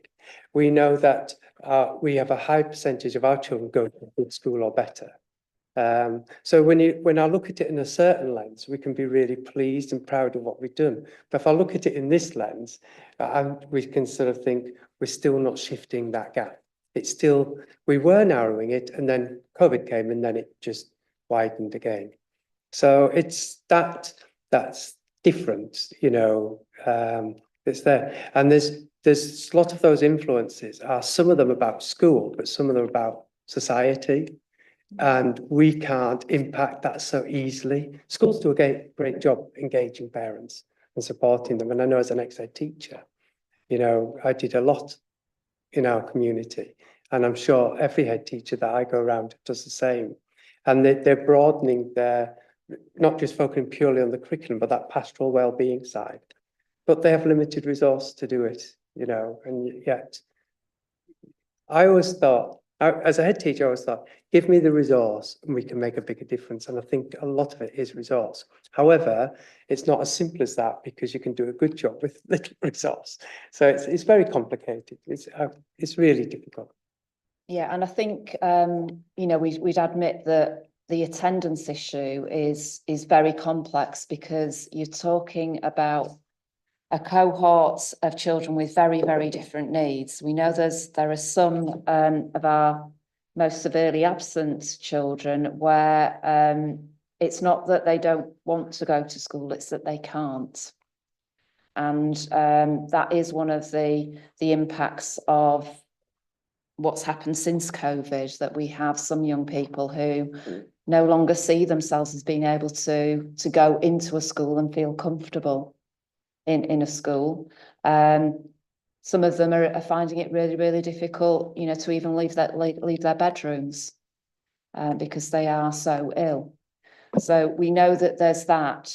We also know that we don't have an awful lot of resource. I've got one school attendance officer, and that, you know, she does a really fabulous job, but there's one school attendance officer for the city. We did have a school reintegration worker. Again, there was one. That service, because that person has been ill for a period of time, hasn't been able to continue. We have got an initiative at the moment that's being led by one of our city's head teachers, which has been creating teams around schools. And that has set some really important ways of working, which are bringing together different teams and resources to be able to support schools with some of the issues that they've highlighted that they're needing additional support with. But I think most head teachers in the city would say that they also find it difficult when there aren't services that they can draw on that help them to do that work, which is they're needing some services that go beyond the school gate that help them to be able to do that work. And you know, Derek and I hear that quite often from head teachers. It's not that they don't want to be able to do that work. It's sometimes that their own teams are at capacity, and then they know that teams in other services are at capacity as well. And how do you actually then build resilient structures that help to get children back into school? And I'm not excusing it. We do have some success with that, but there's still work to do. And actually the DFE tell us that quite a lot of the strategies that the attendance team in York use actually are strategies that do lead the way in terms of understanding what's happening around that cohort. But we can't hide the fact that the resources are slim. Thank you. I really appreciate that sort of the frankness as well, because I think that's what we need to know, really. You know, we can look at the figures and go, this isn't getting better, or this is getting worse, and what are we doing about it? But actually just sometimes I've got one member of staff, understanding, you know, in school improvement, we have 1.4 FTE as our capacity. That's reality of it. When Derek this is probably his last scrutiny. Derek will retire in the summer. Yeah. When Derek goes, we will have 0.8 capacity in school improvement. Now that's the reality of the resource that I'm working with. Answer from Martin and a question from Councillor Waller. So yeah, I think firstly on the data issue, the data is really important. Because actually I think we can be chasing all those local authorities that are either statistical neighbours, national, regional, who we think are doing better. I think what Derek's data shows actually is that no, we're doing better, and actually we're chasing the wrong things. So it gives us a much more focused look at actually what do we need to really focus on in terms of us getting even better than where we are. But to be really clear, we're doing better than many other authorities, even those that look as though I guess if you just look at the blunt data that you get nationally, other authorities look as though they are. I guess the other point is the point that I made right at the beginning. So this is absolutely about a whole system issue. This isn't just about children turning up at school and doing well. You know, we know all the evidence around first 1001 days in terms of how that impacts on your future life experiences. You know, we know the mental health system, the early help system. You know, go back to the authorities that are very, very well funded. If I take again another authority, Lincolnshire, I've got 50 children's centres. They've never closed any. They've just received 3.1 million of that additional money that's about prevention, which is all about disadvantaged children and early help and early support. York gets absolutely nothing because it just doesn't meet all the targets, and that's right across. So it's the aggregated gains that you get if I take supporting families money, which we get in York, which is about 560,000, which is you know, the money that used to be troubled families. If I take that alongside the new money, it's about £1 million. If I take Leeds and take their the funding they've got for both, it's £10 million. So, you know, if you take that per head of 0 to 15 population, in Leeds, I'm getting £58 per head. In York, I'm getting £12 per head, but the whole population of 0 to 15. You know, there's something about the fact that York is completely underfunded for disadvantaged children right across every part of the system. And we can't ignore that if we want to ever make any difference to these children. I think this is both a political issue and an issue in terms of operational, in terms of trying to change practice. But I think we have got to continue to sort of say York needs to make sure there's a national focus on disadvantaged children, so we've got an equal focus in the same way as any other city has. Thank you. Councillor Waller. Thank you. Just actually on that point, if we didn't have pupil premium, which is a per capita allocation, we would be in an even worse situation because of the way the formulas work. And having seen how, by grouping that together, the pastoral teams of various schools are boosted, and whilst they are often presented with situations which, Maxine, you've alluded to, that other teams in other parts of the other agencies should be stepping up to, they are responding to what they're seeing at school, and those issues have an impact on attendance and performance, and disproportionately towards disadvantaged children. So I think that the key issue is to work even more strongly with F40, because when the national funding formula was brought in, it reduced the deprivation funding that local authorities were able to provide, and therefore there was a dip, and within Westfield, that amounted to £75,000 spread amongst the two primary schools and one secondary school. And in terms of if that was available, the additional capacity in staff to do those interventions would be significant. So I would urge that we work more strongly with F40, but also with the opportunity for the select committee review on SEND. We absolutely have to send local data on what a difference it would make to be more fairly funded, and the impact that it would have on addressing the attainment gap. And you know, I think we have acknowledged tonight that schools are doing a great deal to respond to that. It's just that the challenge has become even more pressing as a consequence of lockdown and COVID. It was frustrating at that time. There was government funding, but there were so many strings attached, schools couldn't actually use it at the time when it would have had most impact.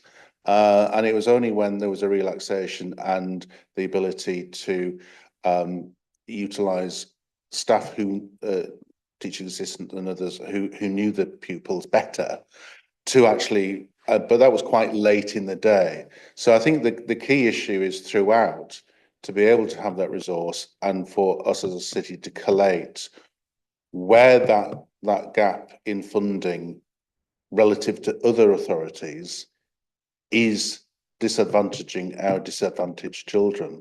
Because if we were fairly funded, they would be getting a better deal, and we would be saying again, you know, sort of the government announcements about school funding pre-Christmas, it's making no difference to York, because our bit of that funding formula is flat. So we won't see any uplift for York schools as a result of national investment. And that's a difficult situation for them to be in, because many of them are already very, very poorly funded and you know, are struggling with budgets. Any more questions? Councillor Crawshaw. Sorry, yeah, Chair, I thought you had me. had me on your list. Sorry.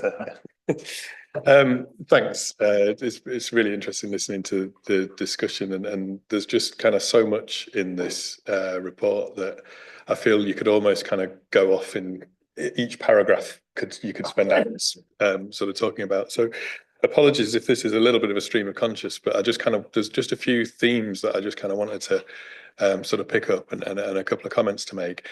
The first thing I just wanted to say about the working groups that have been set up was that's really positive, but I think it's really important that we don't sort of reinvent the wheel. It's kind of been alluded to already, but I know there's been quite a lot of work done in York over a number of years as to some of these problems, particularly thinking about the Human Rights and Equalities Board that did a big piece of work around young people who weren't in education, employment and training, and gave some key recommendations from that, which I think are still relevant, certainly speak to a lot of the things around what the Children North East talk about with poverty-proofing schools.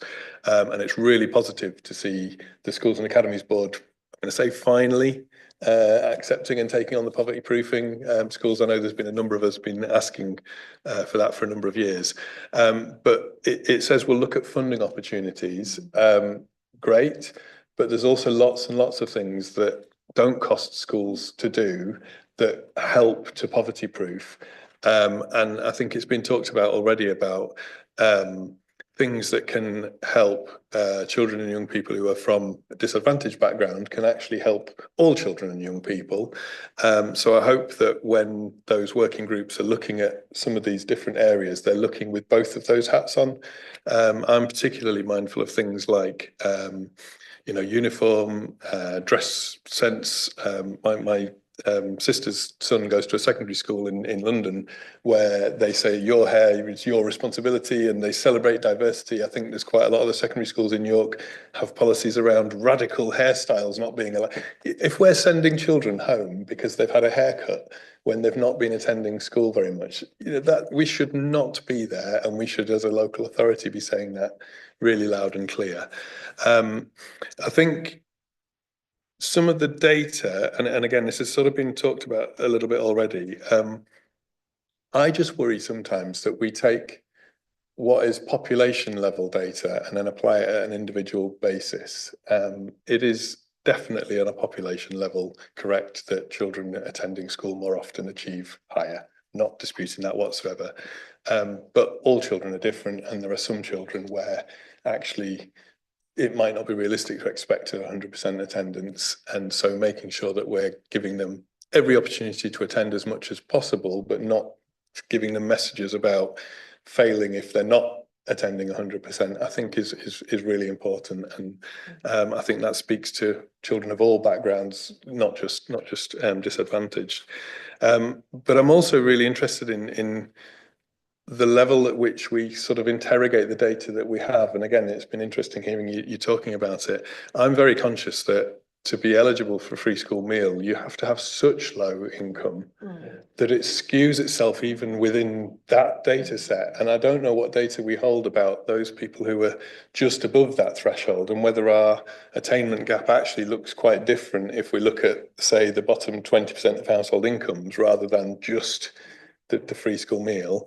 And I think also on the persistent absence, I'm conscious that certainly in secondary schools, there are schools that have quite wildly varying persistent absence rates within that threshold. It's such a cutoff. It's 90% you count as persistent absence, but 89% or 8.9% is a world of difference, and yet you still come into that threshold. And I think there is quite variation within the schools in the city where on paper they might have the same level of attendance, the same level of persistent absence, but actually what's going on in that individual school is quite different.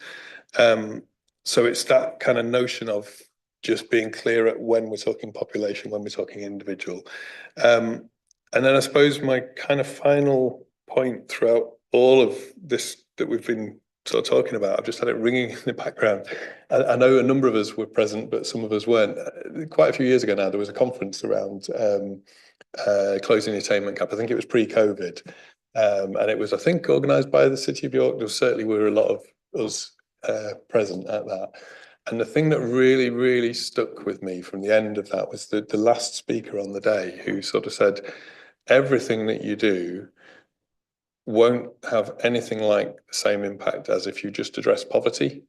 And all of that money that you might put into trying to close the attainment gap, actually, it's the poverty that is the biggest problem. And so I think holding that in mind when we're thinking about this is really important. But to this evening, it's been quite interesting, having had the sort of thinking about the neighbourhood locality model and thinking about how that addresses some of those same issues, and just making sure that when we're thinking about the different approaches, of course, we don't want an attainment gap, but it's actually about sort of saying, well, what really is going on underneath all of this? And it, you know, it's poverty.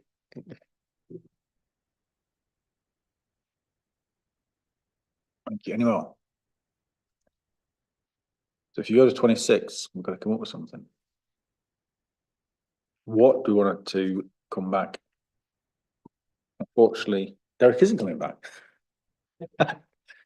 You can suggest what you think we should come back. So, members. Next time, you'll revise that working group and those strategies that we're looking at possibly bringing to that. I think some of it will be the data, you know, obviously it's the gap report. Sorry, attainment gap report, but actually the strategies that we're looking to develop, how they're being implemented, and any signs of progress at that point in 1 year. I mean, there may not be a lot of progress, but there might be a lot of investment going into things, and it's the year after that that you actually see some impact. But I think it's following what we're doing about poverty that we can do in education for disadvantaged young people, is what we can be bringing back, as well as just the data. Okay. Wrong, Councillor Nelson. I was just wondering as well whether it would be relevant to consider in a future attainment report. Perhaps, I'm guessing there's some data around the impact of the project in Chapel Fields, which is working so closely with Westfield Primary School.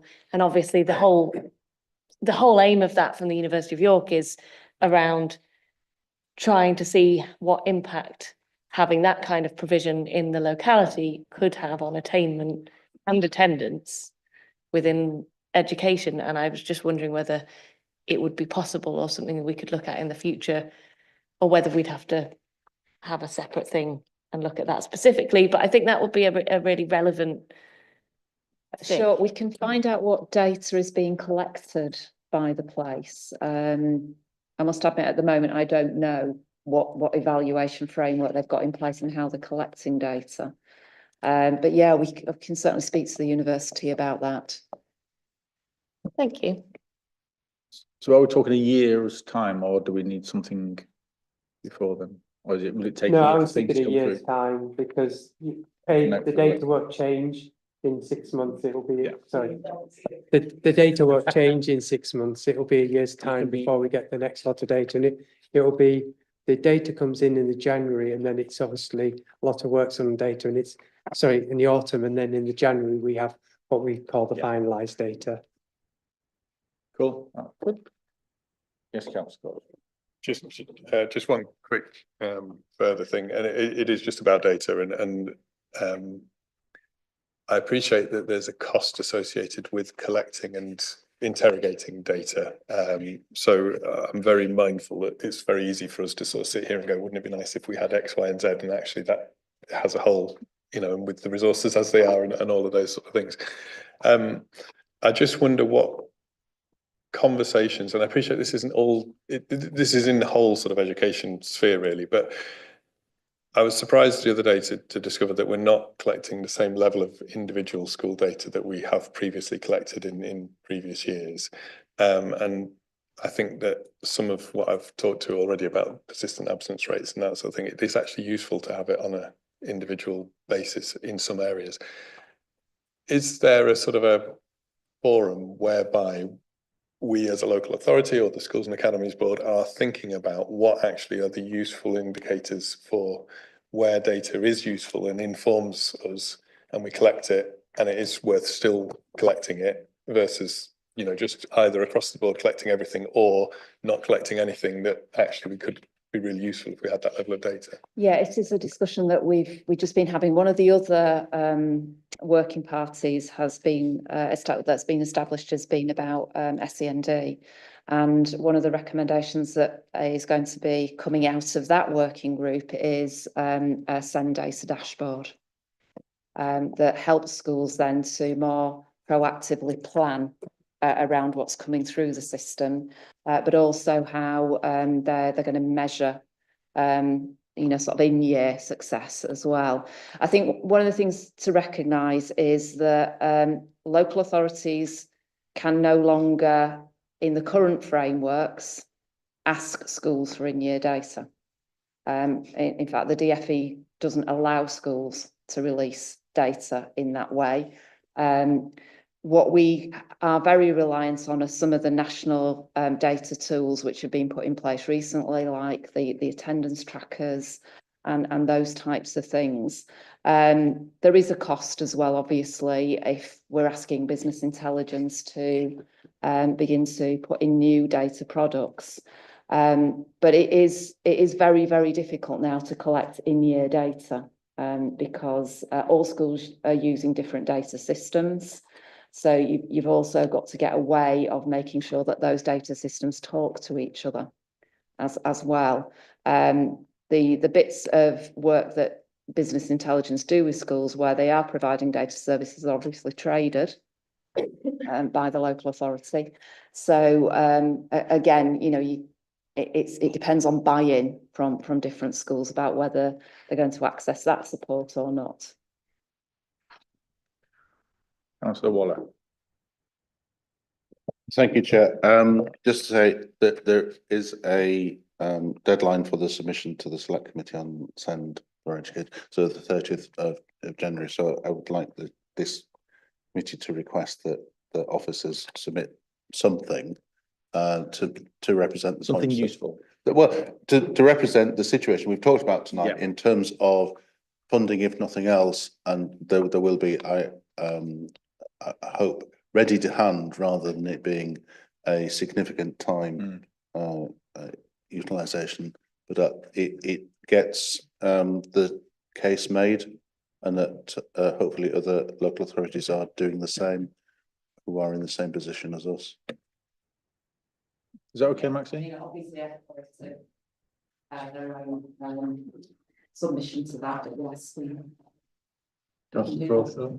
Yeah, just on that, I've had conversations with Councillor Webb. I'm fairly certain that he's intending to submit something as the exec member on this, and I know I'm intending to submit something on a personal basis, and I'm sure that a number of others will be. Yeah. Thank you. Good, happy? That's it. You can go retire now. Oh, enjoy. Thank you for coming, Jack. SACRE. This is the SACRE annual report, which is required to put before members as part of the statutory duties for the local authority to work with SACRE to develop an annual and publish an annual report. It's just an accident of SACRE meetings that it's actually coming to scrutiny before it's actually gone to the SACRE committee itself. It's the format of SACRE reports are actually follow a format which is designated by NASACRE, which is the national body which oversees all local authority SACREs. Just a few things to pick out. York SACRE, in common with SACREs nationally, has had some problems with quoracy at meetings, and that's been across a couple of years now. There was an agreement that we would go with hybrid meetings to try and improve the ability of SACRE members to attend meetings. There are two committees that have been hit by that. One is Committee A, which represents the faith groups in the city, and the other one is Committee C, which is made up of teachers and education professionals. And they both have had times when they've not been able to field any members to attend SACRE meetings. What I would say though is quoracy has improved this year, and we do feel that one of the things that has improved it has been the option of people joining through the hybrid routes. The committee that has been best represented in terms of quoracy is Committee D, which is elected members. So that there's been a really good membership at quoracy from that group. We've continued with the programme of visits to schools during the academic year 23-24, and SACRE members took the decision that they wanted to visit schools in the same area of the city, just to see how differently they might be working. I think SACRE members found those visits really helpful. They visited 2 primary schools, both in the south of the city, and have requested this year that they go to the secondary school in that area of the city to see how the children's experiences then feed in to secondary. So that we will be visiting both a local authority maintained secondary school this year, and also arranging to visit Fulford School, which is in that area of the city where the 2 primary school visits took place. In terms of standards in RE, RE continues to be a subject where students in York achieve above the national average. Pleasingly as well, we've just got the Key Stage 4 data at the moment, because we're still waiting for the subject level data from GCSE. But really pleasingly, there were 4 young people who were either from a disadvantage or ascend background who took A level in 23-24, and all of them achieved grades A star to C. So again, it shows the inclusivity of RE in the way that it's promoting achievement from right across our different cohorts. The other thing about it as well was that in Key Stage 5, it's also the fact that we've still got more girls than boys taking the subject, but the boys are outperforming the girls, which is actually quite unusual against the national picture. So again, an example of the way that it's an inclusive subject that is promoting good achievements.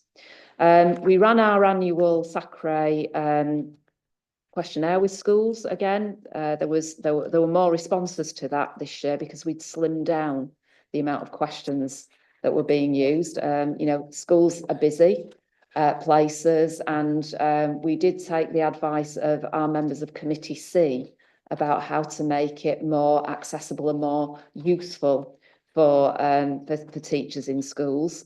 I'm convinced that elicited a stronger response from schools. We're still wanting to increase the numbers that are actually returning it. But we did very pleasingly have both our maintained secondary schools responded to the questionnaire in quite a lot of depth and detail, and did provide their curriculum maps as well.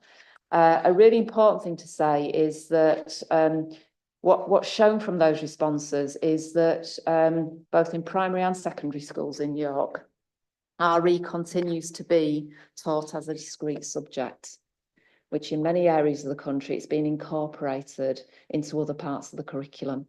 But it is it's been maintained as a discrete subject. And that I think is also important, because it shows the way in which schools are valuing it as well as part of their curriculum offer. And there also still continues to be a very healthy take up from pupils at both Key Stage 4 and Key Stage 5 in comparison to what's happening in some other areas. We did get a new SACRE member during 23-24 who joined Committee C.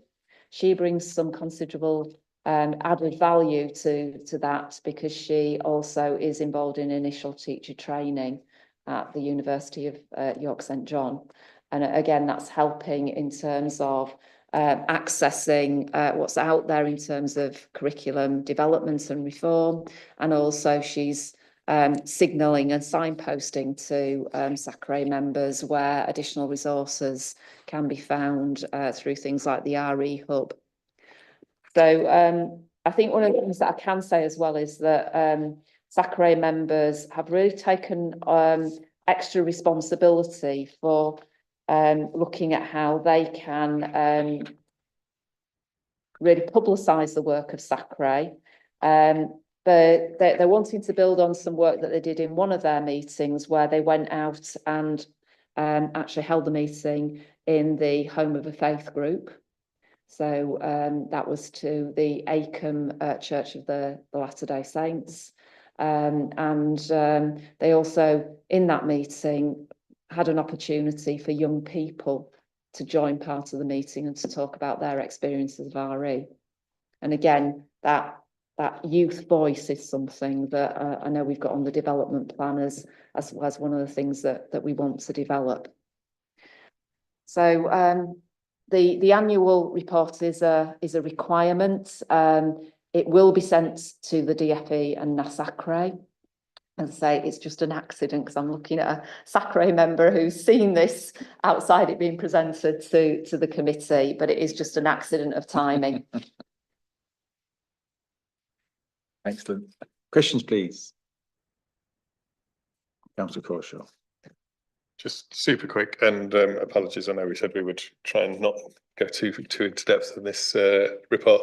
It was just about choracy and some of those issues, and I wondered, I was just looking at the makeup of the committees, is there scope to seek to enlarge, say, Committee C, for example, so that even if, 50% of the Committee C aren't in attendance, you've got more chance of being a quorate. And then my other question was just about on Committee A in particular, the different faith groups. I presume that people are just recruited as a representative of each different faith community rather than it being a representation, rather than it being representative of the City of York's makeup of different faith communities, if you see what I mean. Yeah, it's the latter actually, Councillor Crawshaw. What SACRE's asked to look at is what are the most significant faith groups in their local area, and to approach those groups to nominate somebody from those faith groups. In York, we're quite unusual in that we've always had a humanist, and that is a reflection of the fact that one of the things that we've seen over time is the way in which the censuses have shown that the number of York residents who say they're not from a particular faith group has continued to grow. And so we've always maintained that humanist element in there. And there will be a new humanist member of SACRE who's going to be joining at the next meeting. So yeah, we try to keep an overview of what are the most significant faith groups and try to get representatives from them. Councillor Manning. So there's some faith groups that aren't represented because the position is just vacant. And there's some faith groups that aren't represented because they're not even on the list. So if somebody from a faith group that isn't on the list wanted to be part of SACRE, could they? Or if all they have to do is express an interest via the SACRE website, the sacre@york.gov.uk, and yes, they can be invited to join SACRE.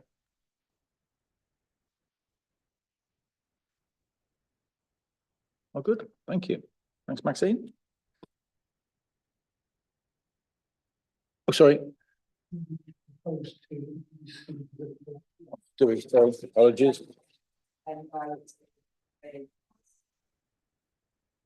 that a proposal, Councillor Corbett? No, just in the context of making known the possibility of others joining SACRE representing other faith groups. I wonder whether the York Interfaith Group could be an opportunity to make that known. Yes, and we do Definitively. have members of Interfaith as part of SACRE, and they are very active in actually promoting what SACRE is and also inviting members. Right, proposed to receive. Cool, done. Thank you very much. Officially done, Maxine. Thank you very much. Much appreciated. Work plan. It looks. What you say next? Work plan looks good. So, finance and performance. I'm going to suggest we go for written question in advance on that one because it's so far behind. It's nearly too much discussion, and the other ones will all stay there, except. Was there any others? Safe York? Do we have to have questions on the night, or can we have in advance? That was quite helpful last time, having questions on Safe York. It did end up taking a little while, I think. Right. So but I think as you're proposing with the F&P as a questions in advance, the rest of that to me looks like a sensible agenda. Okay, and then last one, hopefully in April, should be fairly straightforward. 2 outsiders and reach. And then we meet again on May the 1st. After that, allegedly. Our next meeting after that is May the 1st, but it's not down as a meeting thing. It's more as I think that's our planning day we have. But I shall give my apologies now, despite me making the point, it's a working day if you have elections, as in East Yorkshire, I won't be here. So if Councillor Clark survives Labour appointments, you'll be chairing. Just so you know. I think I couldn't believe that we actually, I know York hasn't got elections, but there is elections across the rest of the country. And since we are politically active, as all of us, some of us may want to go to Lincolnshire, East Yorkshire, Lancashire, etc. Can I make a suggestion after last year, just on that maybe we do some work in advance on what that should look like. We can, I still won't be here. Yeah, I know, and then we just essentially maybe streamline the process a little bit. Yeah. So I think, we do need to find a way of. To be fair, it's a double-edged sword. I enjoy these meetings, and I think we have good discussions, but we do go on a long time, so we have to think about how do we shorten the meetings? Do we have more written questions in advance and answers? Are we looking at the right things? Because we've got 2 big topics to come with the neighbourhood thing to come. Are we better off spending more time talking about that than the number of topics? So I think certainly in advance of that May the 1st, we do need to think about the work plan for the year, well, the last 2 years. When dates published ahead, you can add something in. You don't have to wait till May. Right. Go in March. Right. Just when those dates be confirmed. We've all had the invites, haven't we, to. They're not on the corporate calendar, I think. We're not. Not so sure. We're just looking because we were just having a whispered discussion. Annual council is on the 22nd of May. I'm just wondering whether the 1st of May for a planning session, when the committee membership potentially could change a little bit, would it be prudent to use the 1st of May as a regular meeting slot and then the June date as a planning meeting, and then potentially you're here, Chair, as able to chair the meeting, but also you'd know that the committee members present would be the committee members that you'd expect to have for the upcoming municipal year. I mean, obviously, we're not changing our representation because we're down to 2, not 3, with the Lord Mayor. I mean, I don't know to what extent I don't know. I mean, the membership will change. I'm relaxed. Time-wise, it just maybe makes sense to do that. But any strong views? Are we happy that we make May a normal meeting? We can move something to May if that's possible, and then plan in June. Does that work? Yeah, I think May was planned to be a normal meeting. Was it? We just got no topics at the minute. No. Right, so as soon as it's late and it's just been sprung on us, shall we come to the next meeting in March thinking about what we want to do with May and June?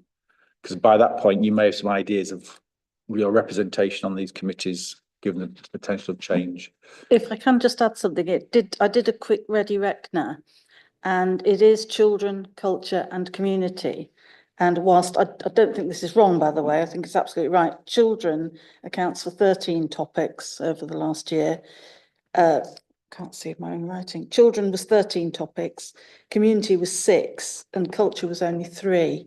So I It's think because in we the have to- year ahead, we might want to maybe tweak that a bit, still keeping children as a priority. I think we all agree that children's a priority. We have to receive a lot of statutory children's reports. Yeah. So when we're putting the work plan together, in the past, when I was vice chair, we've always been very tied, haven't we? Yeah. Because an awful lot of these reports are statutory. They have to come to this committee, and we can't really. But we could shorten. We could like shorten the tonight. discussion. Yeah, that'd be noted. We'll have to learn. Lovely, shall do that then. Thank you very much, everybody.